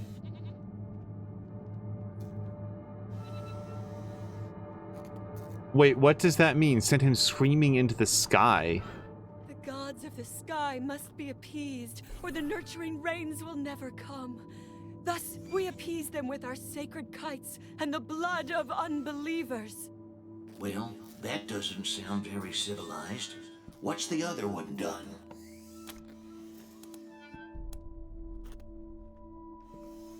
So here's my options. You let a talking statue decide people's fates. That's not like any American justice we know. Is this some kind of Wizard of Oz thing? Is there a guy in there making it talk? Or your god is awesome. Oh boy. Listen. Even in a conversation where I just chose the kiss ass option, I am not going to tell them that their Ronald Reagan God Emperor is awesome. That's not like any American justice we know. No justice could be more American than the justice of God President Reagan. Now please, no further interruptions. The other one, husband, is a communist robot from the machine commune who trespassed on our land. Your designation is incorrect. We are a direct democracy. And I entered your lands to heal the injured humans. It is irrelevant whether one is communist. Communist? Communist? As for the hippie, no one can be denied the promise that is, well, America. Let's give her a second chance. Go and, send no more. Fools! The gods of the sky will devour you. Thus is justice done in America. God bless us, And God bless God, President Reagan.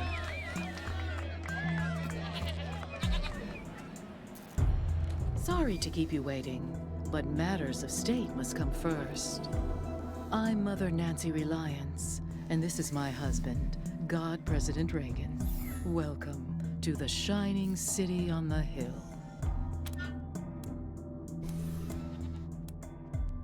I'm not happy that they blew up the robot that was trying to help people.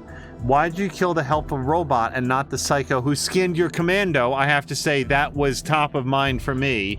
Reagan's justice was impressive. Where could we get a weapon like that? No, apparently just the accusation of being a communist robot was enough to get you incinerated, but the psycho who skinned their commando just gets a second chance. First of all, I didn't kill it. Ronnie did.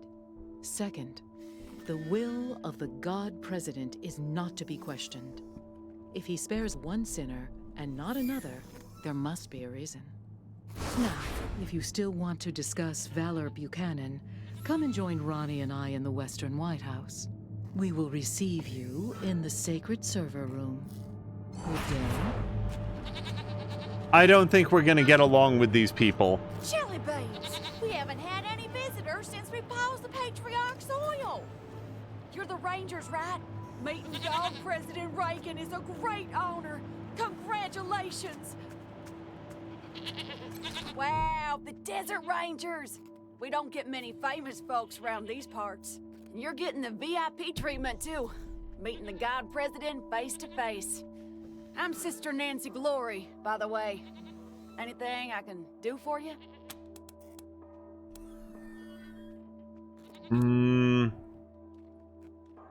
So here's our options. How did you and Mother Nancy make that statue kill that communist robot earlier? But I think the answer is that the robot is sentient, or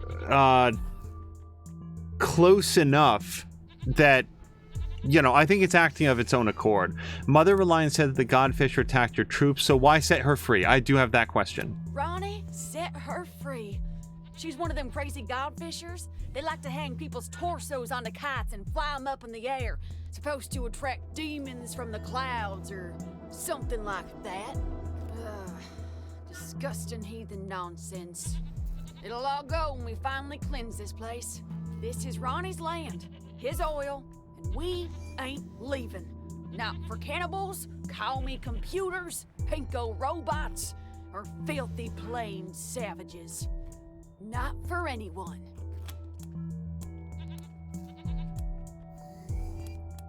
So your name is Nancy Glory and your boss is Nancy Reliance. Why are so many of you named Nancy? So many of you. It's only 2 people, but for anybody that doesn't happen to know, in real life, Ronald Reagan's wife was named Nancy. I'm sure that that's where this is going. We take the name Nancy from Ronnie's original wife, back before the deluge of fire. It's the greatest honor a woman can achieve, being a Nancy. I love my Nancy. Oh, I love you too, Ronnie.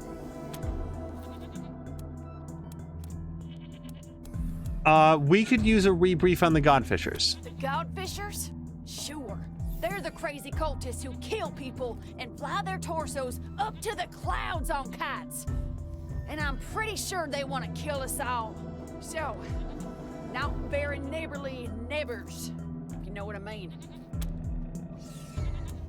Okay, I think this is going to cause us another -1 point because we're questioning their religion, but I want more information about the robot and how it operates. So, how did you and Mother Nancy make that statue kill the communist robot earlier? Huh? Oh, we didn't do any of that. That was all the God President. Ain't that right, sir? I have to protect my Nancy, don't I? Oh, Ronnie. You're making me blush. That statue is the actual God President? We thought he was inside. Oh, Ron is everywhere. He sees through every statue in this place. But the place he likes to be most is in the server room with Mother Nancy. The robot helped your people, so why did Reagan kill it? Well, because the robot was a commie, obviously. But you never know with Ronnie. Last week he spared a rowboat, killed 2 godfishers, and incinerated a tree. It's all part of his plan, though. I know that.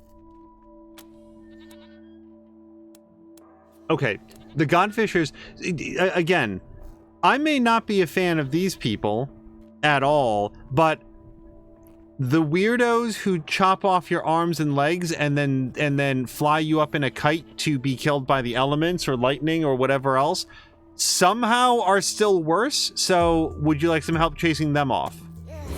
Well, don't tell anybody I said so, but we kinda do.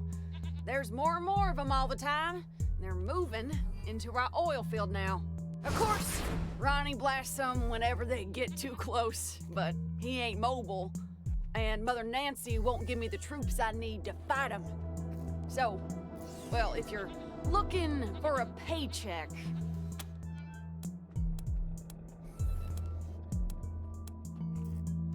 Don't worry, we'll save you. I told you we don't need saving. We just... Oh, let's just change the subject. What else do you need? You two, Rangers. Don't forget, Mother Nancy and Ronnie are waiting for you inside.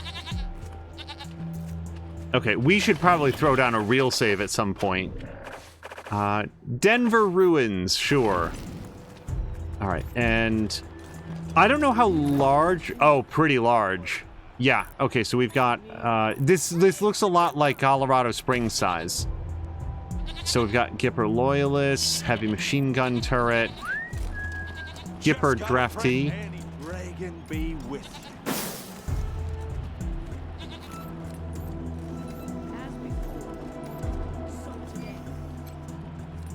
Well, hello down there. Oh, we don't get any Looking dialogue. forward to seeing you inside. Options with giant Robo-Reagan. Okay, this one has a little bit of a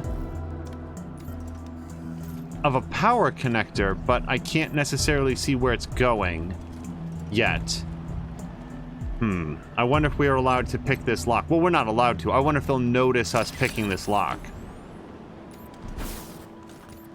Oh. Temperature warning. System throttling engaged to avoid hardware damage. Please defrost heating elements.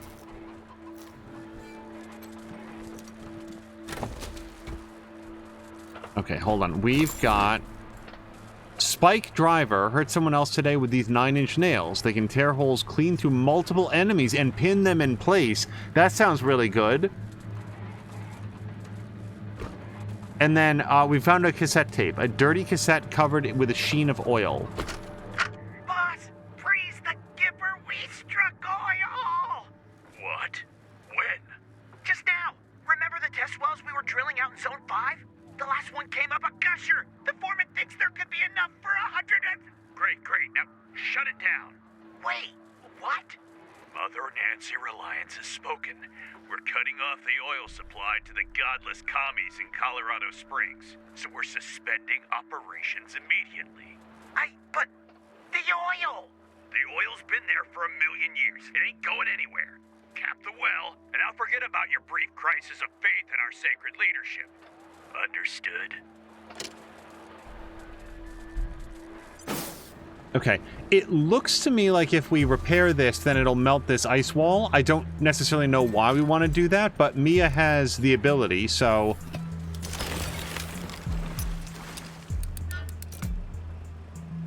Okay. So, I mean, we don't have nerd stuff ability, so I don't know that this is helpful, but let's check Subsystem 3. Terminal 3 of 3. Temperature warning, low power mode engaged to avoid hardware damage. Please defrost heating elements. Already done. Systems operational, low power mode on, self-destruct mode off.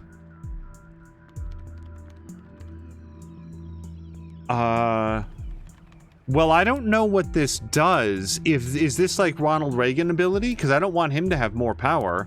I'm also not convinced if I want to do self-destruct mode.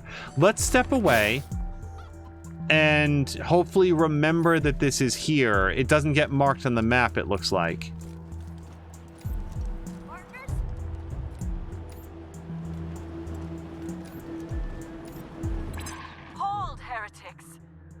you step into our trap. Okay. Azric is very perceptive. Are you the Godfisher whom Reliance released? You have fine ears.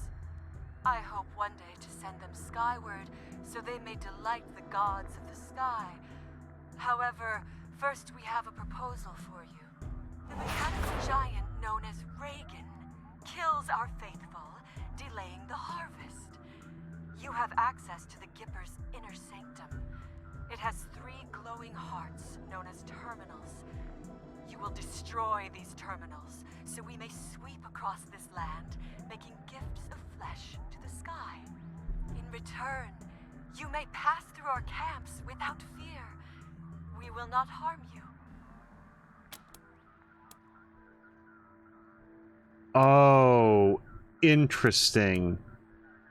I don't think that we can take this deal, but the idea that we could offer to work with them to kill Valor Buchanan, that's interesting. But it's the innocent people of it is the problem. Like, my sense is that this is a world of bad guys and worse guys, but these are worse guys, right? Hacking off arms and shooting people into the sky? That sounds worse than withholding oil and making people worship Reagan. I mean, you wouldn't think that anything would be worse than that, but here we are. We found them. So,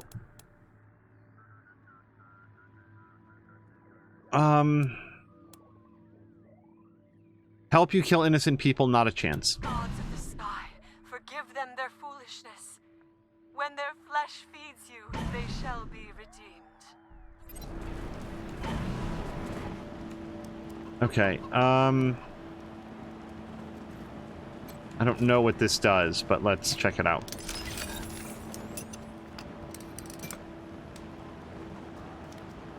Okay, so that switch is ready to go. Oh, I bet the switch turns off the fire. Well, we also don't want to do that yet. Let's go back to the holy server room and have that conversation, because there's a lot going on here that we don't yet understand.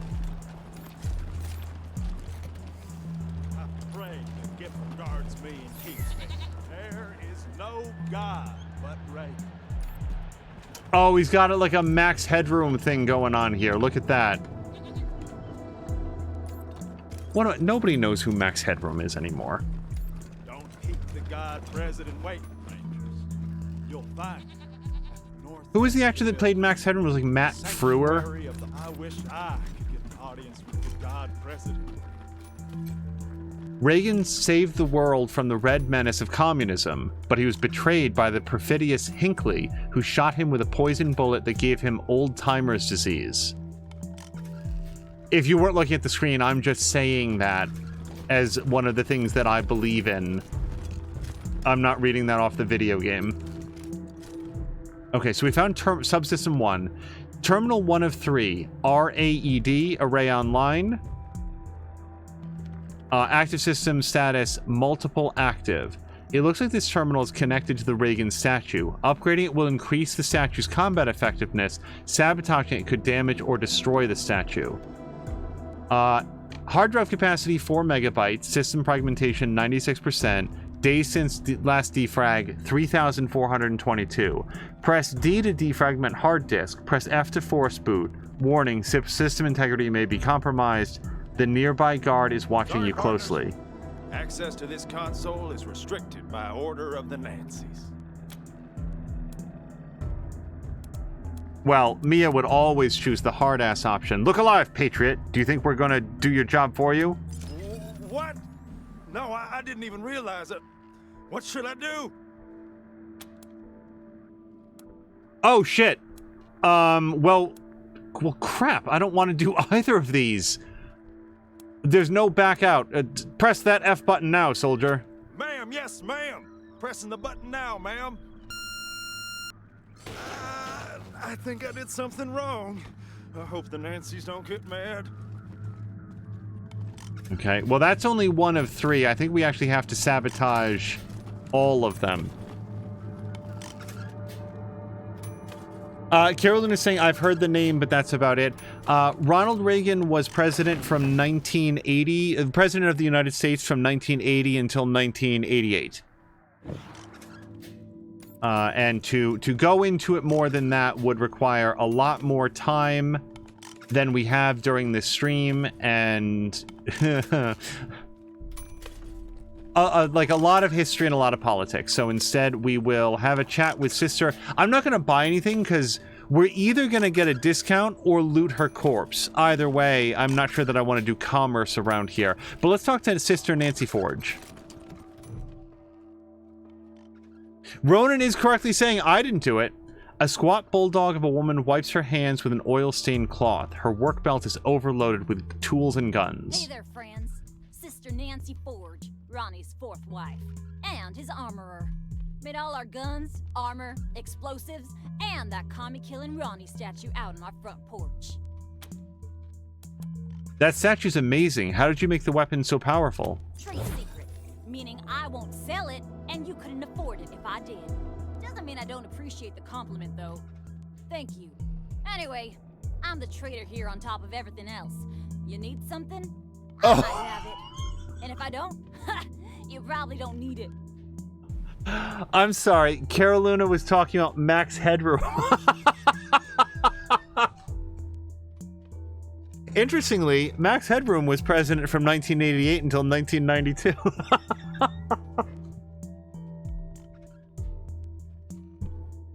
Oh, I'm so sorry. For some reason, Ronald Reagan is on my mind today. Okay, what made you choose this trade? Ronnie called me to it during one of his spells, way back when I was a girl. She has hands of iron for forging steel, he said. When a god tells you your trade, you best listen. How did you build the statue? Blood, sweat, and tears, friend. Blood, sweat, and tears. Scavenged and smelted the plating myself, hand ground the laser lenses, and spent a year wrapping the wiring. Also hunted and killed 30 or so scar collectors because I had some parts I needed. Steel, servos, and such. She winks. More than a few of the statue's bits and bobs have blood on them.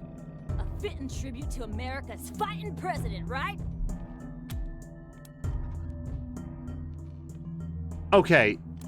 I don't have a Pee Wee Herman impression lined up, but if you love that statue so much, why don't you marry it? She is married. Like, didn't she just say that she's Ronnie's fourth wife? So it's really impressive.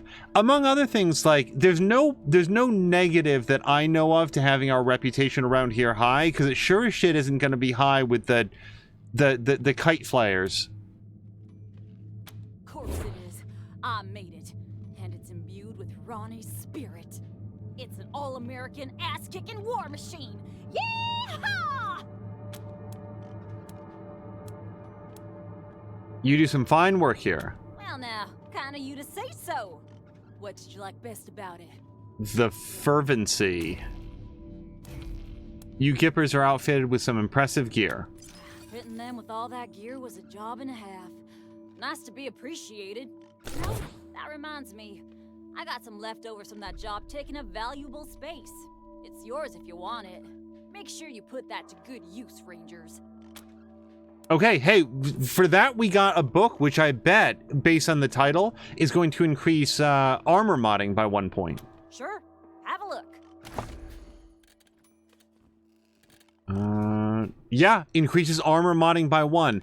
And we, like, we're close to the top of that. Like, we're not at the top of it, but we're very close. So I would love to get it up to 9, and then we'll get a free 6-point upgrade by taking that then. All right, so we don't have enough weird science to use chem tech vest. We can't use cryo grenades, I don't think, because don't you need nerd stuff to use cryo grenades? This would be the crafting recipe. Maybe I'm thinking of the EMP grenade. I know that we definitely can't do that, nor do we have the cash to do anything here. And then we're getting into some weapons and such. Okay, let's look at armors first. I don't have any money. Yeah, we can't do anything here. I'm just looking to see if there's any, like, super cool stuff that we definitely want to pick up. Yeah, boy, Mia's dental pick is still better than this, I'm pretty sure. This is slightly more damage, but a lower base hit chance. Yeah. Boy, that dental pick is great. Flamethrower, light squad weapon. Yeah, actually, this person doesn't have anything that much better than what we've already got. Okay, well that's good to know. It makes me less concerned about the fact that I'm not going to do any commerce here. Okay, I take it back. Yeah, cryo grenade, you do not need nerd stuff for it. What is gas grenade? Oh, poisons. Okay, that would be cool, I suppose.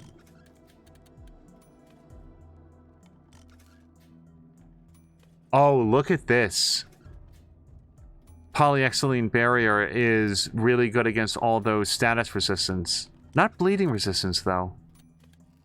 Alright, I don't think we're going to get that, or that, or that. Okay. Ronan enjoys this area a lot. Samalander says, need more nerd stuff.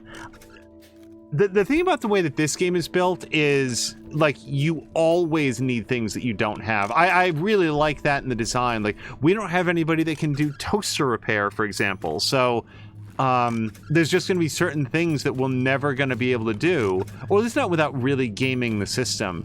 And that gives it a lot of replay value.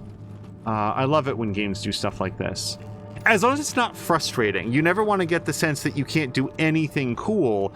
It's just... Instead, what we have is we can pick locks, we can disarm mines, we can do other stuff, but we can't do everything. And that's the part that I think is cool.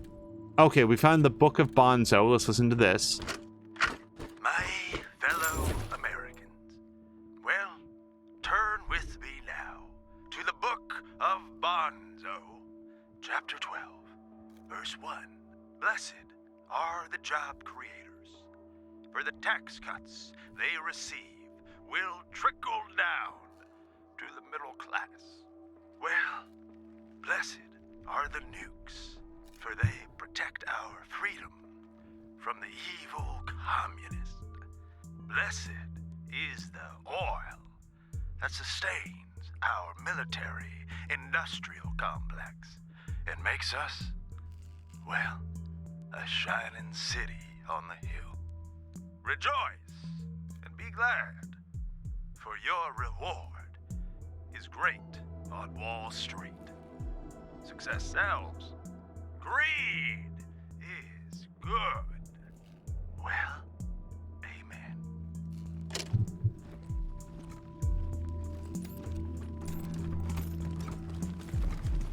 Oh boy, am I going to get in trouble if I try to take medical crate? Y'all are a big deal, but that's Gipper property. Hands off. Okay, we'll have to loot it later.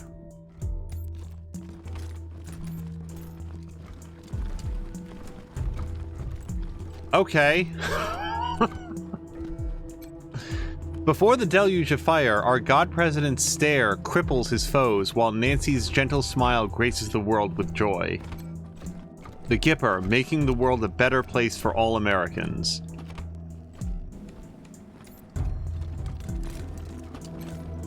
War journalists are said to have photographed Reagan at his most iconic moments. The original images are lost to time, but history lives on through acrylics, the most precious of all paints. And this is an example of one of Reagan's most iconic moments. The time when he was wielding the American flag and what appears to be a machine gun on the back of a velociraptor. One of the, lesser known events that happened shortly after the Iran-Contra hearings. A speaker next to the door crackles to life. Welcome to the Western White House. God President Reagan is expecting you. Please come in. I suspect we're going to have more time to check out some of these other wonderful works of art. Enter. The heavy door swings open. I'm clicking. Okay, go. Thanks. What is this? Those are the Desert Rangers!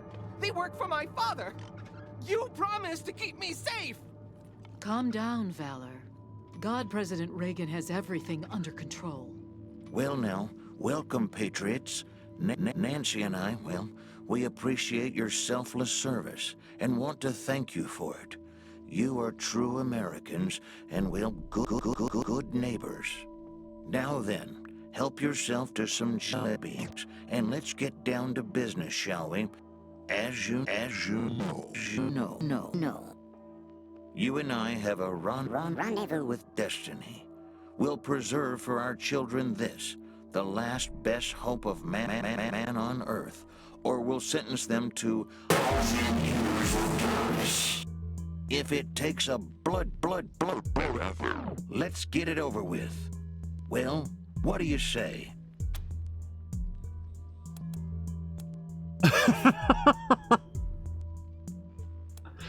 Oh, there's so many responses.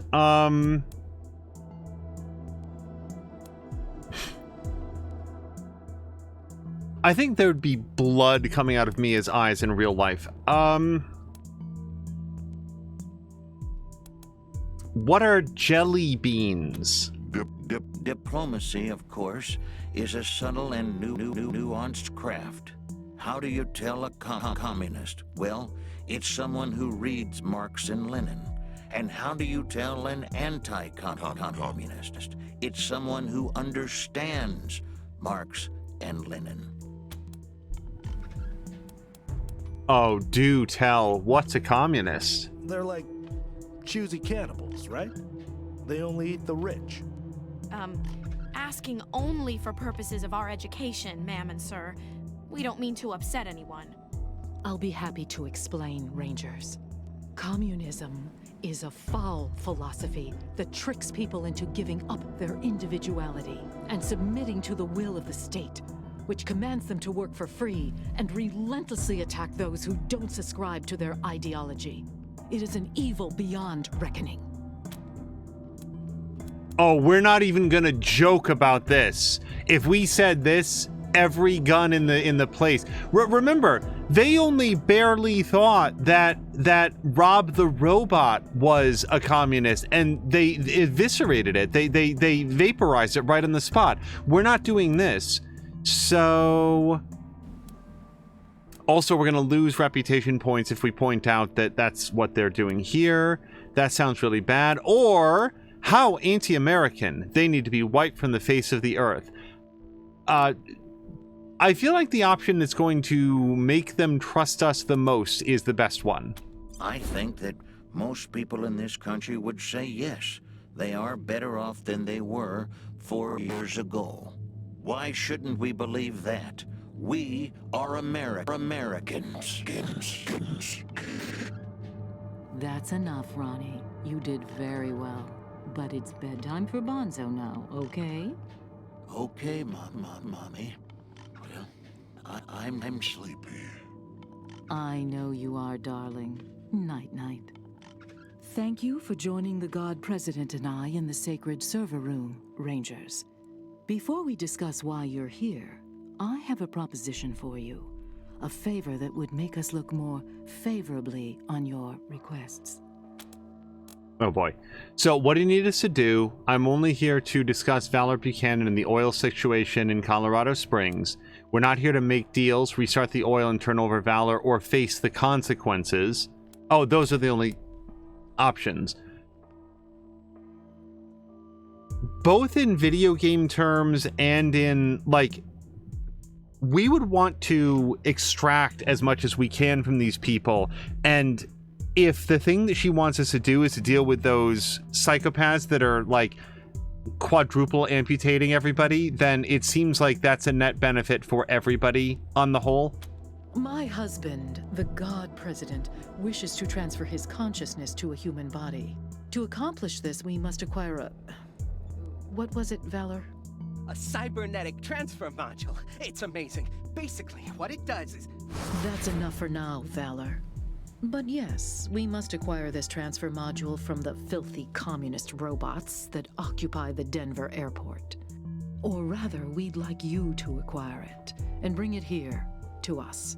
Once God President Reagan has a human body, you'll be rewarded with money, a fine weapon, and we will relinquish our claim on Valor and restart the oil to Colorado Springs.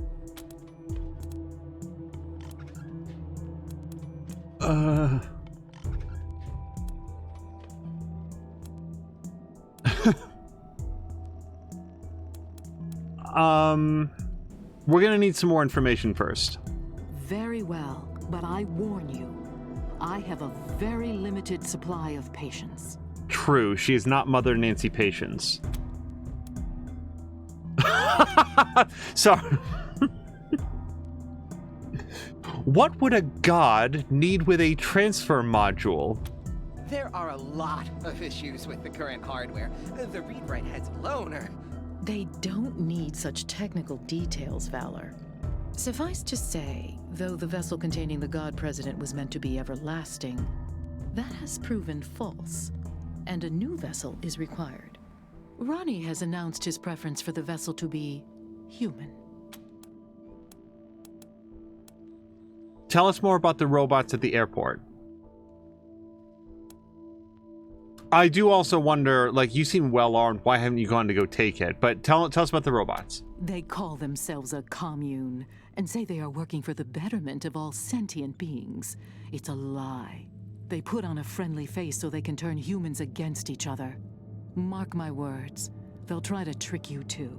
And there we go. Okay, so here's what I think is going to happen. I'm sitting over here being like, you guys have no idea. Like, I'm just like face palming this and being like, wait, what? I have to choose between helping the lunatic religious fringe or the cannibals? Like, what? Where? I don't like either of these choices. Here's what I'm going to bet is going to happen. We're going to go talk to the robots at the commune, and they're going to be like, look, we want to actually help people. We don't want to take over the world. We can actually help you get the oil flowing in a way that isn't bad for everybody. And also, we're not going to lop off arms and legs or worship an ex-president. So what do you say that you help us?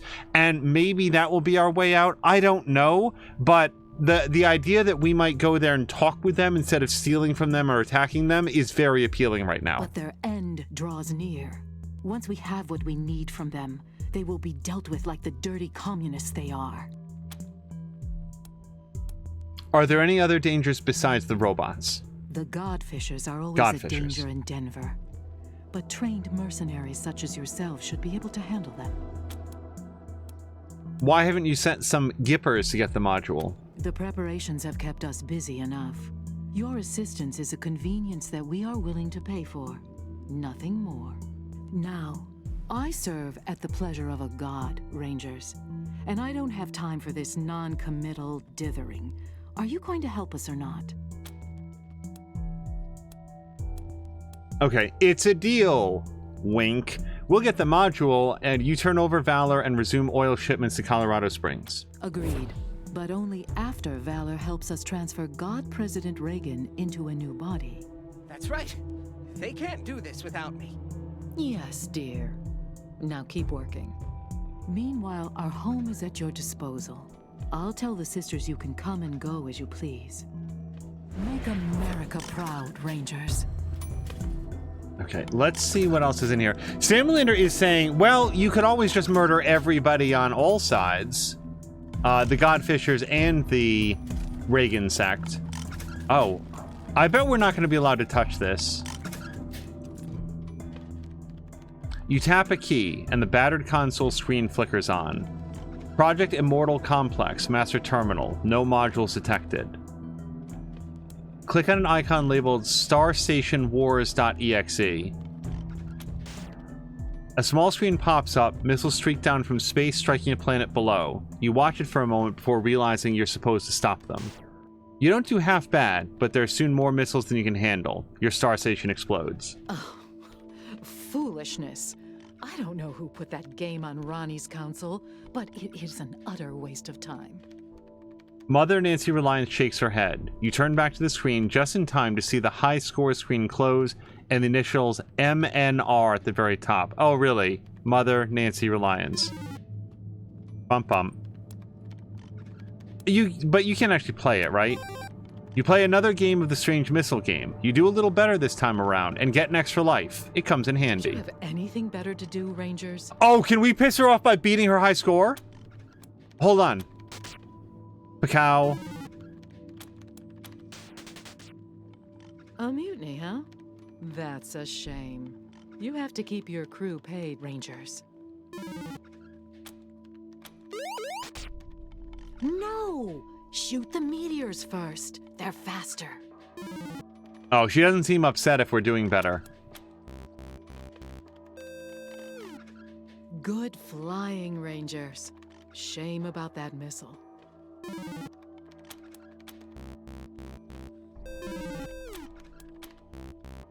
Oh, okay. I think we've reached the end of what it does. Unless it's one of those secret things, like you do it 45 times and then it progresses. It's silly talking about how many years we will have to spend in the jungles of Vietnam when we could pave the whole country and put parking stripes on it and still be home by Christmas. It's silly talking Okay, I didn't know if he was going to have all sorts of different Reagan quotes about just being Reagan. So, you're the Rangers. I hear you've been showing the Marshals how it's done. Keep it up and maybe Daddy'll make you his chief bootlickers. Well, you can go back and tell Saul I'm staying here. The Gippers are my family now. How'd you end up with the Gippers? Huh. My father sent me here as punishment for being smarter than him. Stupidest thing he ever did. Sorry, I just thought Ronan was saying that Mother Nancy Reliance was backseat gaming us. Seems like you're doing all right here, though. Damn right I am. The Gippers understand my worth. They're not blind like my father. I'm the foremost tech and computer expert in the world. You name it, I've taken it apart, put it back together, and made it better. As modest as he ever was. He's always been like this. A boaster and a braggart. Just a tiny investment in hardware, and I could have given my father access to all the 100 families' records and secrets. But he wasn't gonna shell out for any tech unless it could kill someone. Idiot. Sounds like your dad didn't appreciate your talents. He's blind. All drive and no vision.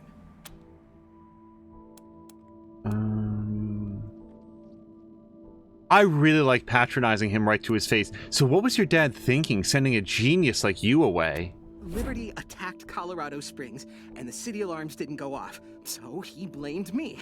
He said I fucked up. I didn't fuck up. Those alarms were sabotaged.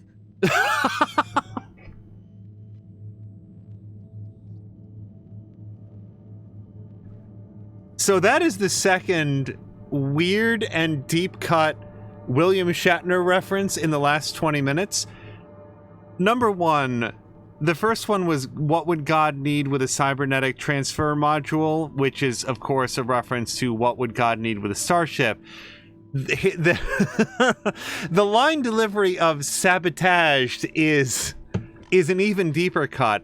There's a blooper out there for the original Star Trek where... Oh, it was actually Star Trek the Animated Series, I think, where William Shatner was recording lines and he was supposed to say, it's sabotage. But just, I don't know if this is a Canadian thing or what, but he goes, it's sabotage. And then in the blooper reel, you can actually hear him arguing with, not necessarily arguing, but like disagreeing, like, I don't say sabotage, I say sabotage. This was also, by the way, parodied in The Simpsons when Kent Brockman at one point said, oh gosh, what was it? I don't say evasion, I say avoision. Sorry, it's just, it caught me off guard that he said sabotaged. Sabotaged by who? My sister! She stole the codes from my room before she left! It was her fault, not mine! If anybody knows why I like listening to the voice acting, it's for moments like that. Because if you skip that line, you're never gonna hear it.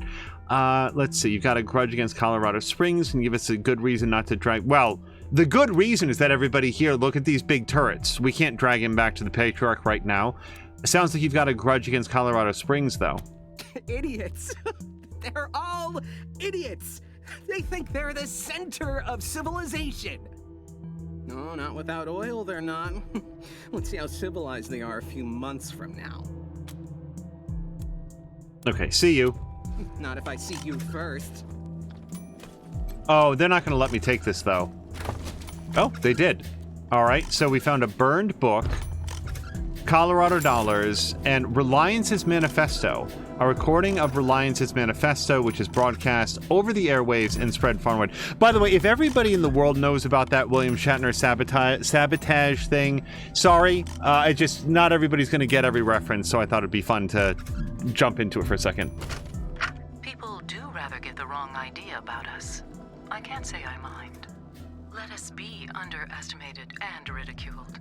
They think our Ronnie is dead and never coming back, and they are wrong. They accuse us of seeing communists in every shadow, and, well, they are right. But so are we. Make no mistake, dears. We are surrounded by the vestiges of the evil empire. They have turned our great nation into an irradiated graveyard, and they expect us to weep. But we are steel, sisters. We do not bend, nor do we rust. We endure. So let them laugh at us. We are the wives of the God President, and we will endure until he returns to us. Until then, his great work lies before us, unfinished. We will arm our sons and our daughters and teach them to hunt communists and snake-tongued socialists. From birth, we will turn our children's hearts to unyielding stone. With our blessing, they will bring peace back to the world, one bullet at a time. We do this in the Gipper's name. Amen.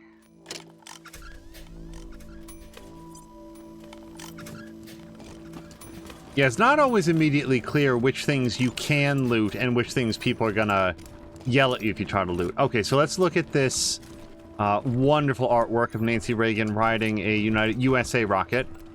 First Lady Nancy Reagan riding a mighty weapon of peace.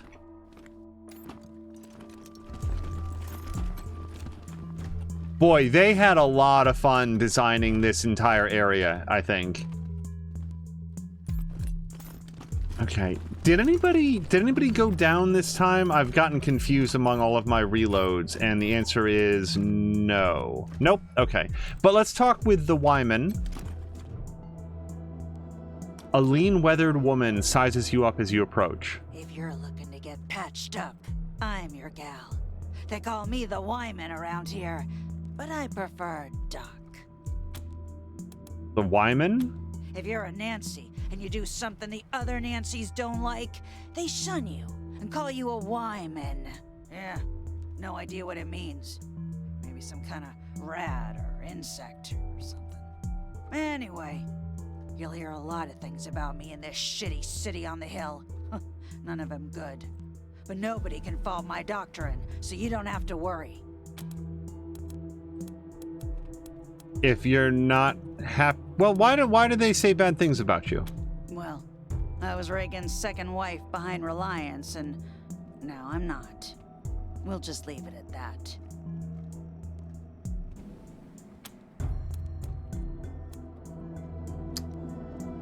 If you're not happy someplace, why not just move? It feels like that's such a unsympathetic question in the regular world that we live in, that in a post-apocalyptic wasteoid land, it's going to be even worse, but sure, why don't we ask that? To where? Colorado Springs? Why would I bother trading one dictator with delusions of godhood for another? Besides, Colorado Springs has plenty of doctors, and the Patriarch would likely string me up within a week for speaking my mind. Yeah, okay, you're probably right. So you quit being a Nancy? Quit? Ha! I was excommunicated. Mother Reliance burned my Nancy wig and used my red suit for a toilet rag. She'd hand me over to the Godfishers if anyone else in this Girl Scout camp knew their way around a medkit.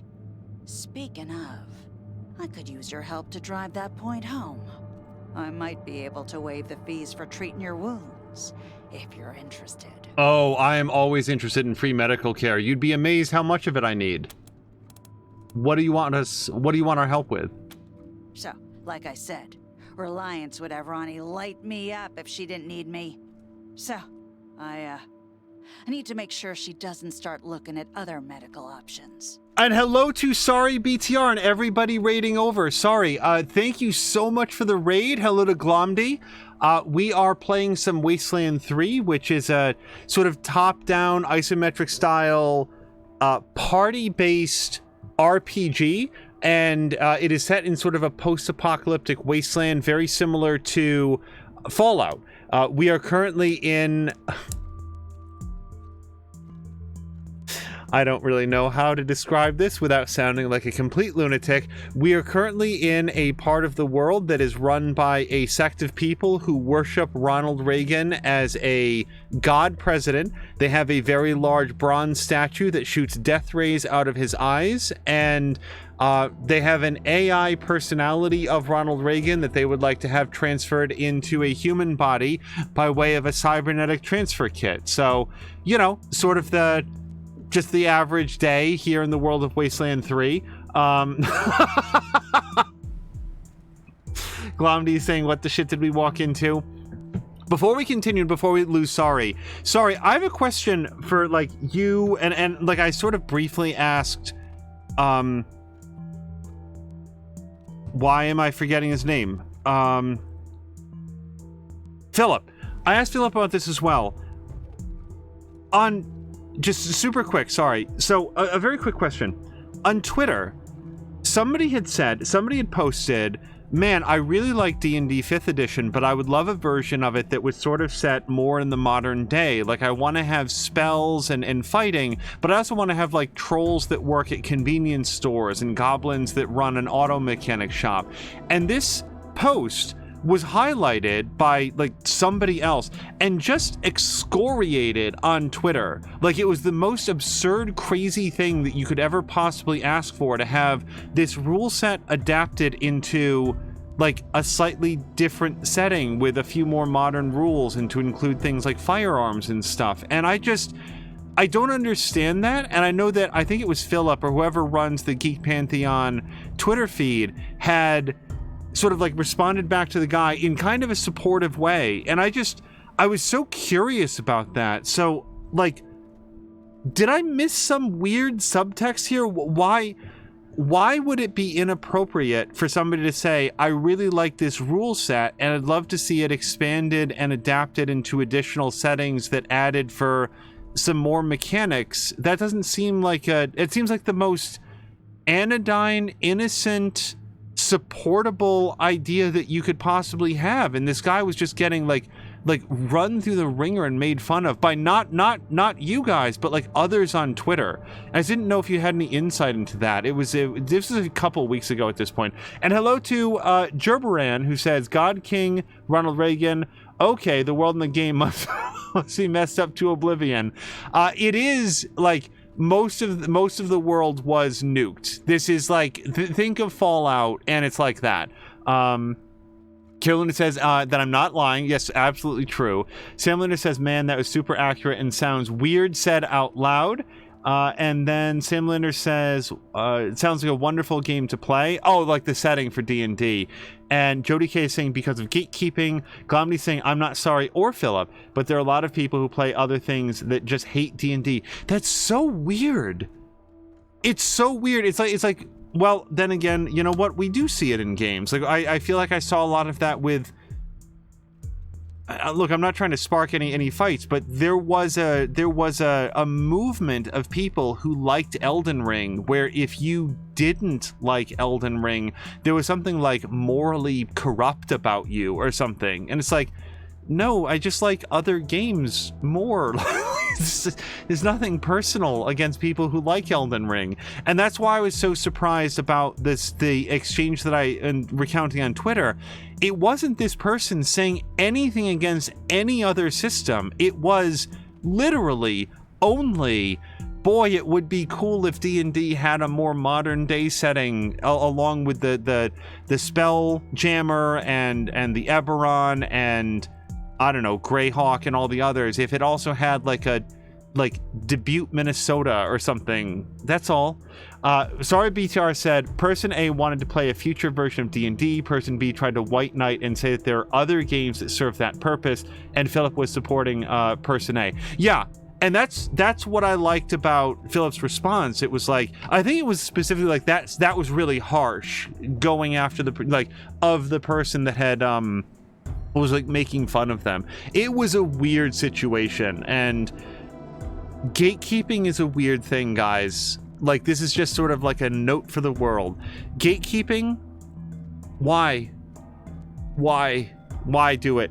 Sorry, BTR saying Philip and the others were in support of people saying that they wanted to continue with the simplicity of the TTRPG that they know, rather than having to change the system. It's the whole purpose of the homebrew to create the world and play the game that you know. Yeah.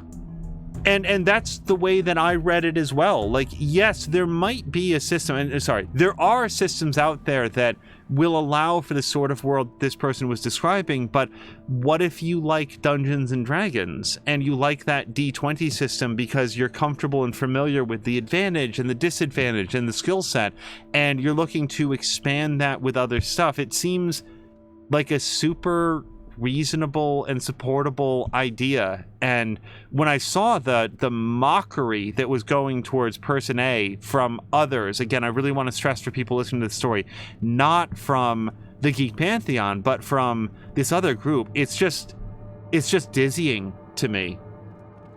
Okay, so the Wyman here was asking for help so that we, and offering us free medical care in response. Pretty sure the robots at the machine commune have some tricks for healing humans, not just machines. Every once in a while, a Gipper patrol will get lost, injured, and then a couple of days later show up right as rain, escorted by a couple of robots. Obviously, Reliance has Ronnie blast him before any commie sleeper programming can turn on, but if you're in the commune and get some kind of data on their clinic, I'll heal you up for free from then on. And throw in a few medical supplies, too. Okay, I've got some bad news for the Wyman. We are very likely to want to ally ourselves with the robots, who are probably going to give us free medical care themselves. But I'm going to agree to look into it. Great. Thank you. Find the healer/repairman at the machine commune in the Denver airport. Just don't mention this to anyone else, huh? Especially not Forge. Pretty sure she wants this intel, too. But if I share, it won't win me an inch with Reliance. Okay, I don't need to be patched up right now. We already know what she wants us to find, and I don't need any supplies. Take care. Okay, I'm gonna save it. I don't think she's gonna let us rifle through her medical this ain't supplies. A charity, Rangers. You need a med kit? Talk to me. Yeah. That's medicinal, Rangers. And it's mine. So, sorry is continuing. People just think that if you don't enjoy their hobby the same way that you do, then you're not doing it right and you shouldn't be doing it at all, which we address when discussing Critical Role in the podcast. Gatekeepers don't actually like their hobby. They like feeling superior. That's a really good way of putting it. Yeah,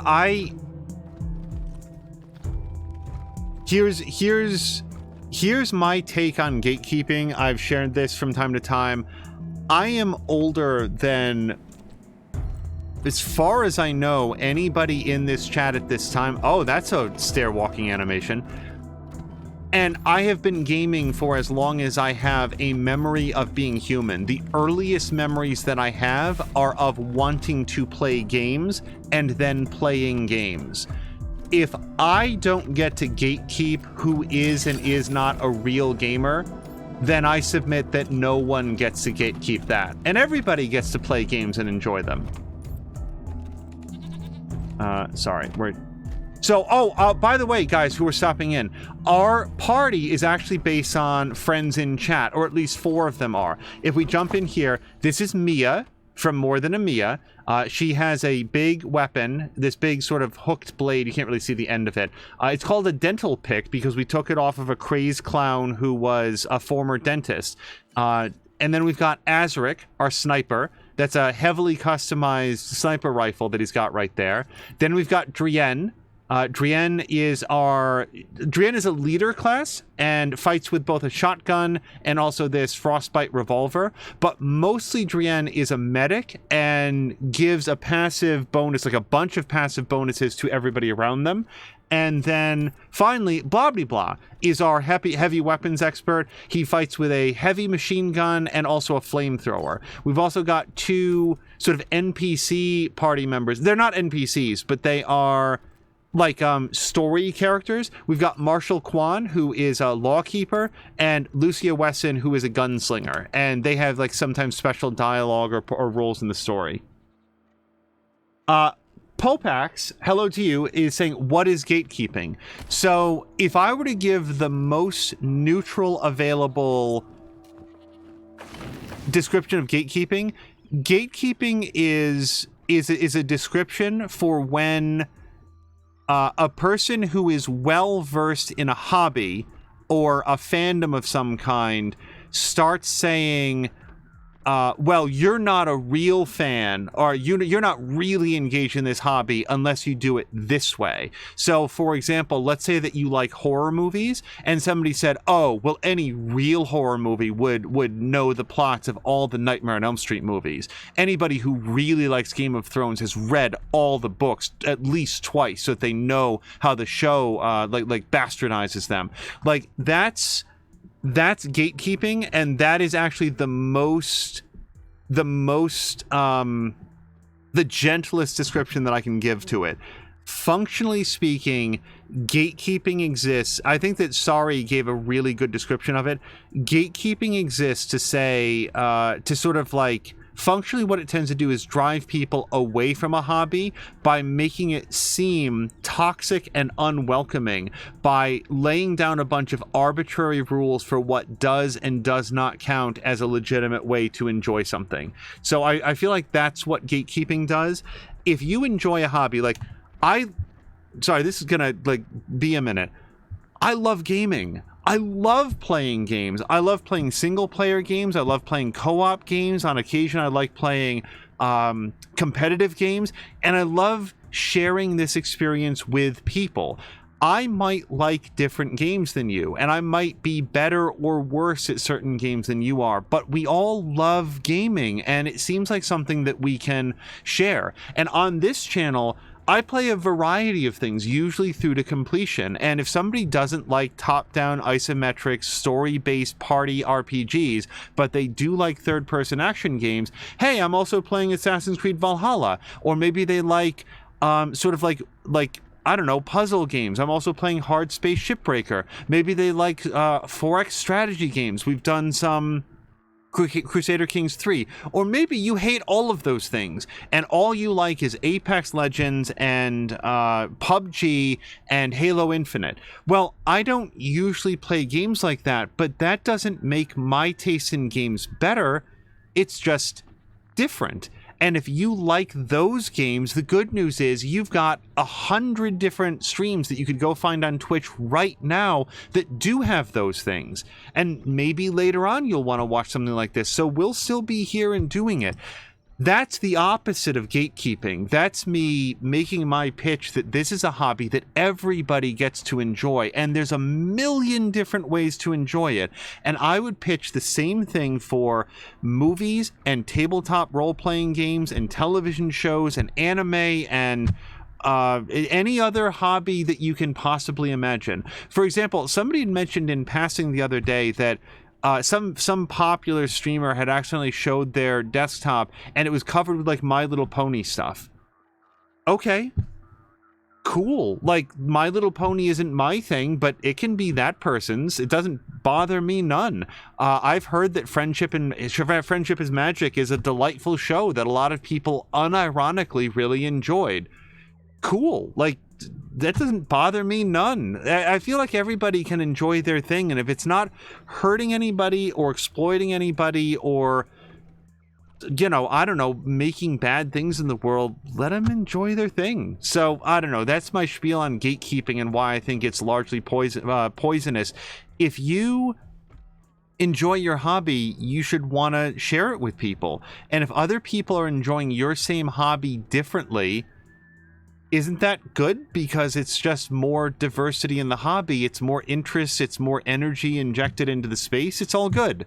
So anyway, that was me talking a lot. Before I do anything further, let me just roll back and see what others have said as well. Let me just see here. So that was where Popax had asked, what is gatekeeping? Sam Lander says, I've mostly played versions of D&D, including Pathfinder, and but has also loved other systems. Carolina said only about age. Oh, and Carolina's saying, sorry, Ronan was saying Carolina's about to make it a competition. No, I think I'm probably older than Carolina, but I couldn't swear to it. I'm not older than Jab, based on what Jab has said. Carolina's saying, sorry saying hello to everybody. So many people, so many cool people. Sam Lander's adding to Popax, gatekeeping is people who interpose themselves between their hobby and new people coming into the hobby, which, yes, is another great way to put it. Carolina's waving to sorry. Jody K is saying, I worked the first two cons. Oh, sorry. Glomdy was saying, honestly, some of the people at GN Con made me feel really shitty my first year when I only knew D&D. Glomdy, I'm sorry about that. I don't know why they would do that. That's... You've heard my take on that. I legitimately don't understand it. It's one of those things, gatekeeping is one of those things that it's difficult for me to articulate all the reasons to argue against it because it's so nonsensical. It's such a waste of time and energy that it wouldn't occur to me if I didn't see it happening in the real world. So it's like arguing with somebody over whether or not bubblegum is math. Where do you even start? Like, where do you even begin on an idea that you're not even agreeing about how words work? Let me scroll back here. Okay, but that was where Jody K said, I worked the first two cons before I actually played any RPGs there. Sam Melander says... Oh, Grumpy, where do these comments come from? Oh, there it's Grumpy. Grumpy was saying, don't play like I do, means that means I don't play correctly, means turn it around and lashes out to enforce a proper way of playing. Yeah, that's another good way to think of gatekeeping. Then Sam Lander agrees with Grumpy, saying, I think that's a lot of it. If somebody's doing it differently, it means that I might be doing it wrong, and that is unacceptable, so I'll get mad about how they're doing it. My goodness, how brittle does a person have to be in order to approach their own hobby that way? Look, I'm playing Wasteland 3 on the normal difficulty level, which on average is not grindingly difficult. I'm playing Assassin's Creed Valhalla on the hardest difficulty level that the game allows by default, and there's options to dial it up higher than that, but on the whole I'm having a good time with that. And I mentioned in a couple recent streams that I've been playing Halo 2 by way of the Master Chief Collection on heroic difficulty level, which is not the hardest one, and having a miserable time, and I dislike it very much because I feel like it's way too hard, shockingly poorly balanced, and just poorly designed, and buggy, by the way. And I talked about all of these things recently. Which of those is the correct way to play a game? Do you play it on normal difficulty, on the hardest difficulty level, or on a difficulty level that's harder than you enjoy, and then you just complain about it a lot? What if they're all correct? What if none of them are incorrect? Well, actually, the way that I'm playing Halo 2 is incorrect because I'm very much not enjoying it, but my stupid pride doesn't want to quit until I've gotten the achievement for finishing the game on heroic. Let me roll it back again. Sorry, BTR says, me having 1,000 hours in each Call of Duty, Halo, Apex, and beating dozens of campaigns in dialogue/choice-based games doesn't make me a more real gamer than somebody who just plays Animal Crossing. Agreed. Yeah. If you play a game, you are a gamer. I have particular feelings about a lot of mobile games because of the mechanics that they use. A lot, not all, but many mobile games leverage mechanics in a way that I perceive as being mechanisms to extract money out of people rather than to provide a gameplay experience. However, that is not the same as saying that somebody who plays mobile games, quote, isn't a real gamer. Not all mobile games are games. However, if you play a mobile game that is a game, like it's not just a monetization scheme, you are every bit as much of a gamer as somebody who does a level 1 run through Elden Ring, as far as I'm concerned. There are no gradations of gamer. If you play a game, you are a gamer. Ronan is saying define a game. I don't have sufficient time to do that. My short version is a game is like pornography. I know it when I see it.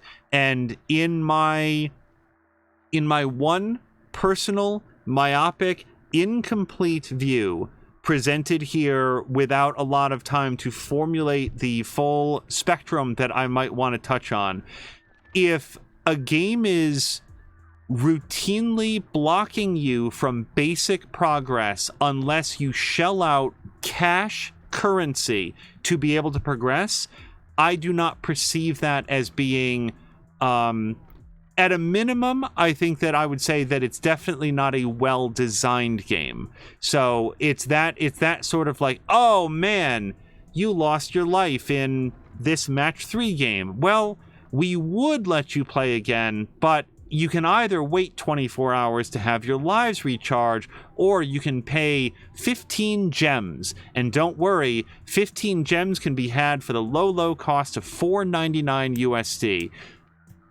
The match 3 might be a game, but the way that it's being presented and marketed to the player is predatory in a way that I find repellent. So I am hesitant to confer upon that product the title of game.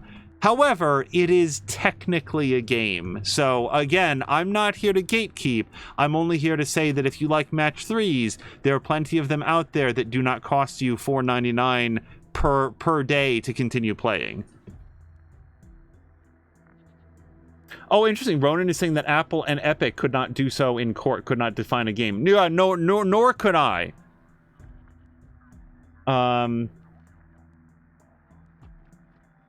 Popax was saying, possibly too sorry specifically, well said / explained. Slammer says, quote, you're not a real gamer unless you have at least 3,000 hours in one game.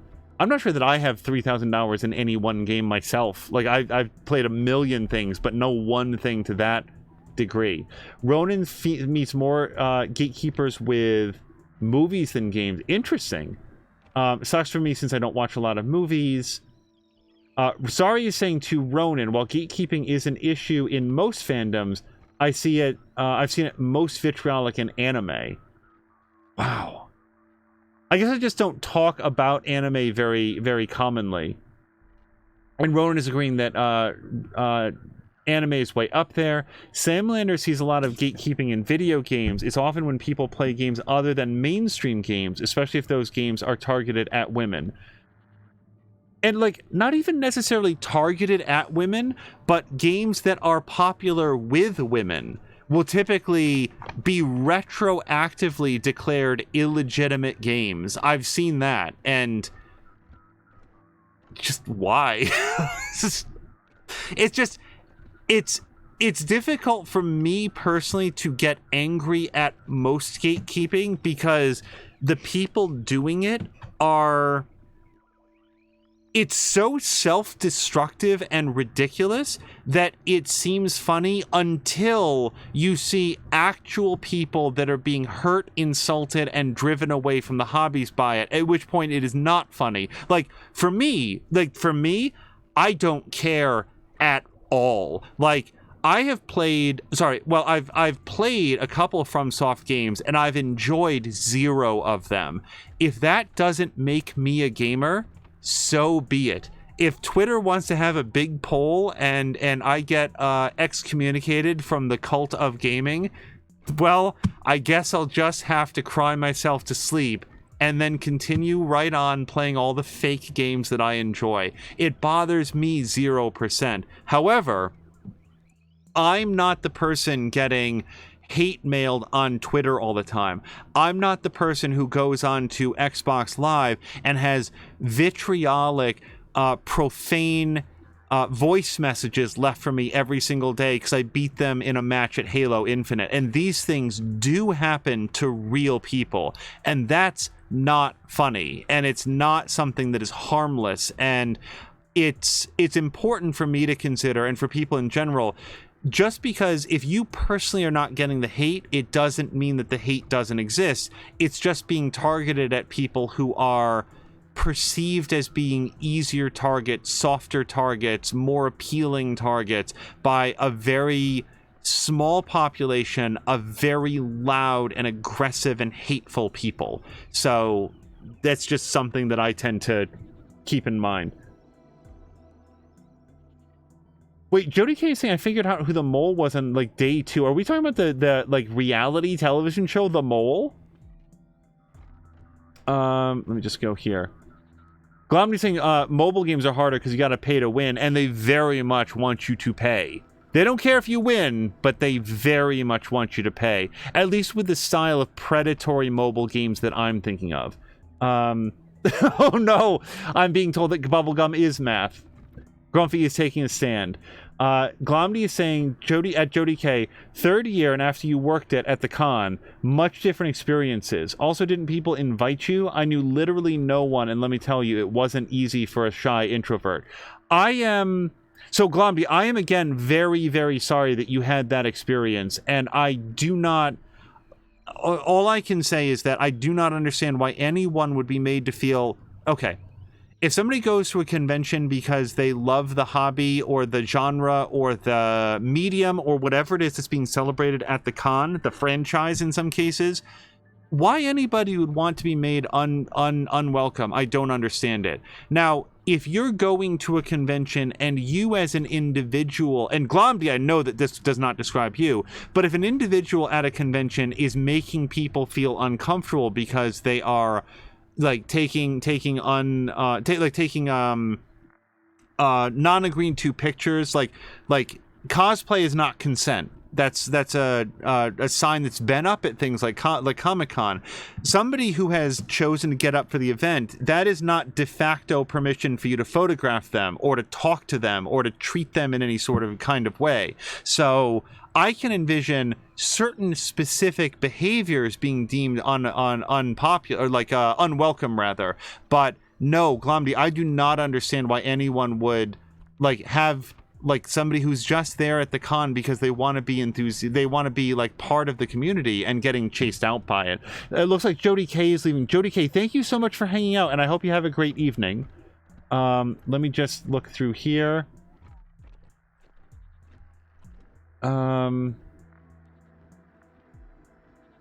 Oh gosh, I'm not going to be able to catch up with everything.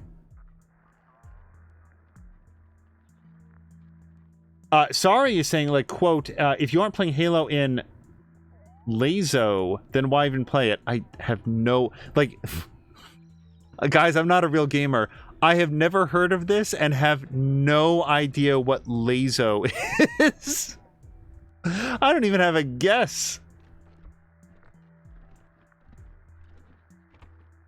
Sam Linder was saying that's a great definition, but again, that might be towards me or one of the other comments. Jody K is saying, I also have trouble asking to join things. That's why I fill my schedule so that there's no feeling like I can't get into anything. I have pretty bad social anxiety because of how I was treated by people when I was young. I'm also I'm very sorry to hear that as well. You know, and it sounds like that's similar to what Glomdy was going through, but maybe Glomdy's experience was more recent. People have different... as many different versions of this as exist, I do feel like one thing that binds most people together is that everyone has some experience in their life where they have been made to feel unwanted. They've been made to feel unpopular, aberrant, other. And for certain people and certain populations, it's much more pronounced. It's much more ingrained. It's much more pernicious throughout their entire lives. But one thing that I would encourage everybody to consider is if you yourself have ever been made to feel unpopular, unwanted, diminished, disliked, why would you want to inflict that onto anybody else? Can you not see beyond your own experience to realize that, or can you not translate your own experience into the way that other people feel? And that's just, it's something that I think about when I see, sometimes I feel like the lessons that we learn, the lessons that are learned when you have been struck low by an experience in life is, well, I'm just going to harden myself and I'm going to treat other people badly so that then I won't feel bad. And that's sad as shit to me. Like, wow. The idea that somebody would pull that from it. So I understand, like, when Jody K is saying, like, well, I just won't, you know, I've had some experiences that have taught me that asking to be included or to join things is not a rewarding experience. Yeah, I can understand that from that you might say, then I will find ways to entertain myself and to do things that I enjoy that don't require joining in with others. I absolutely understand that. So, oh, legendary all skulls on, Jody K is saying. LASO, legendary all skulls on. Okay. Again, currently playing Halo 2 in the Master Chief Collection on legendary, heroic difficulty, not legendary. Heroic difficulty level with no skulls on. It is the least fun thing that I've done in a video game in a long time. As Ronan says, that sounds like an awful experience, the skulls part. Okay, Jasari's gonna head out and walk the dog for real. Jody K is saying, mine is a mental struggle. I'm afraid of what might happen because of past life, teens, and early 20 experiences. Understood. And Glomdy's saying, I'm always scared to join this because I'm terrified of where I'm not wanted. And I myself have had experiences that are incredibly evocative of that. And that's what I think about.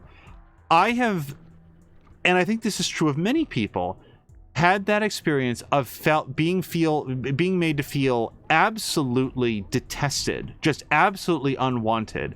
And the way that I've chosen to work with that is to think in my life, so how do I not make other people feel that way? Because I know how that's felt. At the same time, it's made me very, very sharp against people whenever I see that they are making people feel that way, that they're lashing out at others and making them feel unwanted. And it's something that I think about.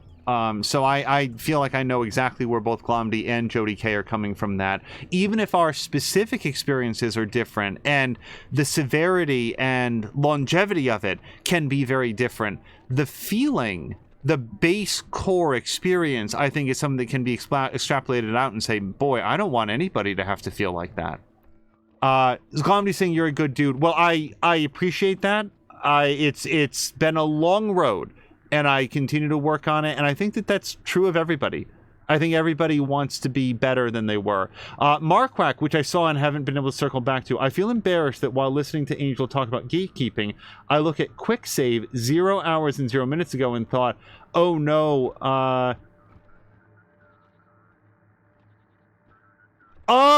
sorry.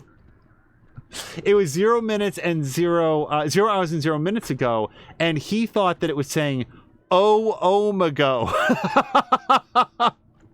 And wondering why he chose that name for a save. For no good reason, that reminds me of in Evil Genius, the first Evil Genius, they actually had to issue a patch so that the save game option would say load/save, because in the original release version it just said load save. So everybody was like contacting the developer to say, hey, where do I save the game? I see the load save button, but there's no save option. And I just always thought that was very funny that at no point in testing did anybody point out that just having it say load save would be confusing for people. That was a really fun aside, and I had been planning to sort of draw things down about 8 o'clock. Jody K is also going to head out for real also. Jody K, thank you very much for hanging out. Sorry, I would say again, thank you very much for the raid. But what we're going to do right now is see if we can find somebody fun to raid for ourselves. And I'm actually hoping that Mia will be live. And she is! This is great. We're all going to be able to jump over. Let's go do a raid to twitch.tv/morethanamia, who is doing some Tiny Tina's Wonderland, and that'll be with Chivalry, probably JV McMaster, and King Purpose, and they are doing co-op. Oh, Jody K is going to stick around for the raid. Carol Luna saying thank you for the raid. Yeah, thank you very much. Sorry, I'm hiccuping a bit. This was a very fun stream. For our next episode, boy, am I going to keep all of this in the VOD? Well, just in case. What's going to happen in our next episode is that we will continue exploring the Ronald Reagan compound here, and then I suspect go up to the Denver airport and meet up with the communist robots and say, boy, do we have a deal for you.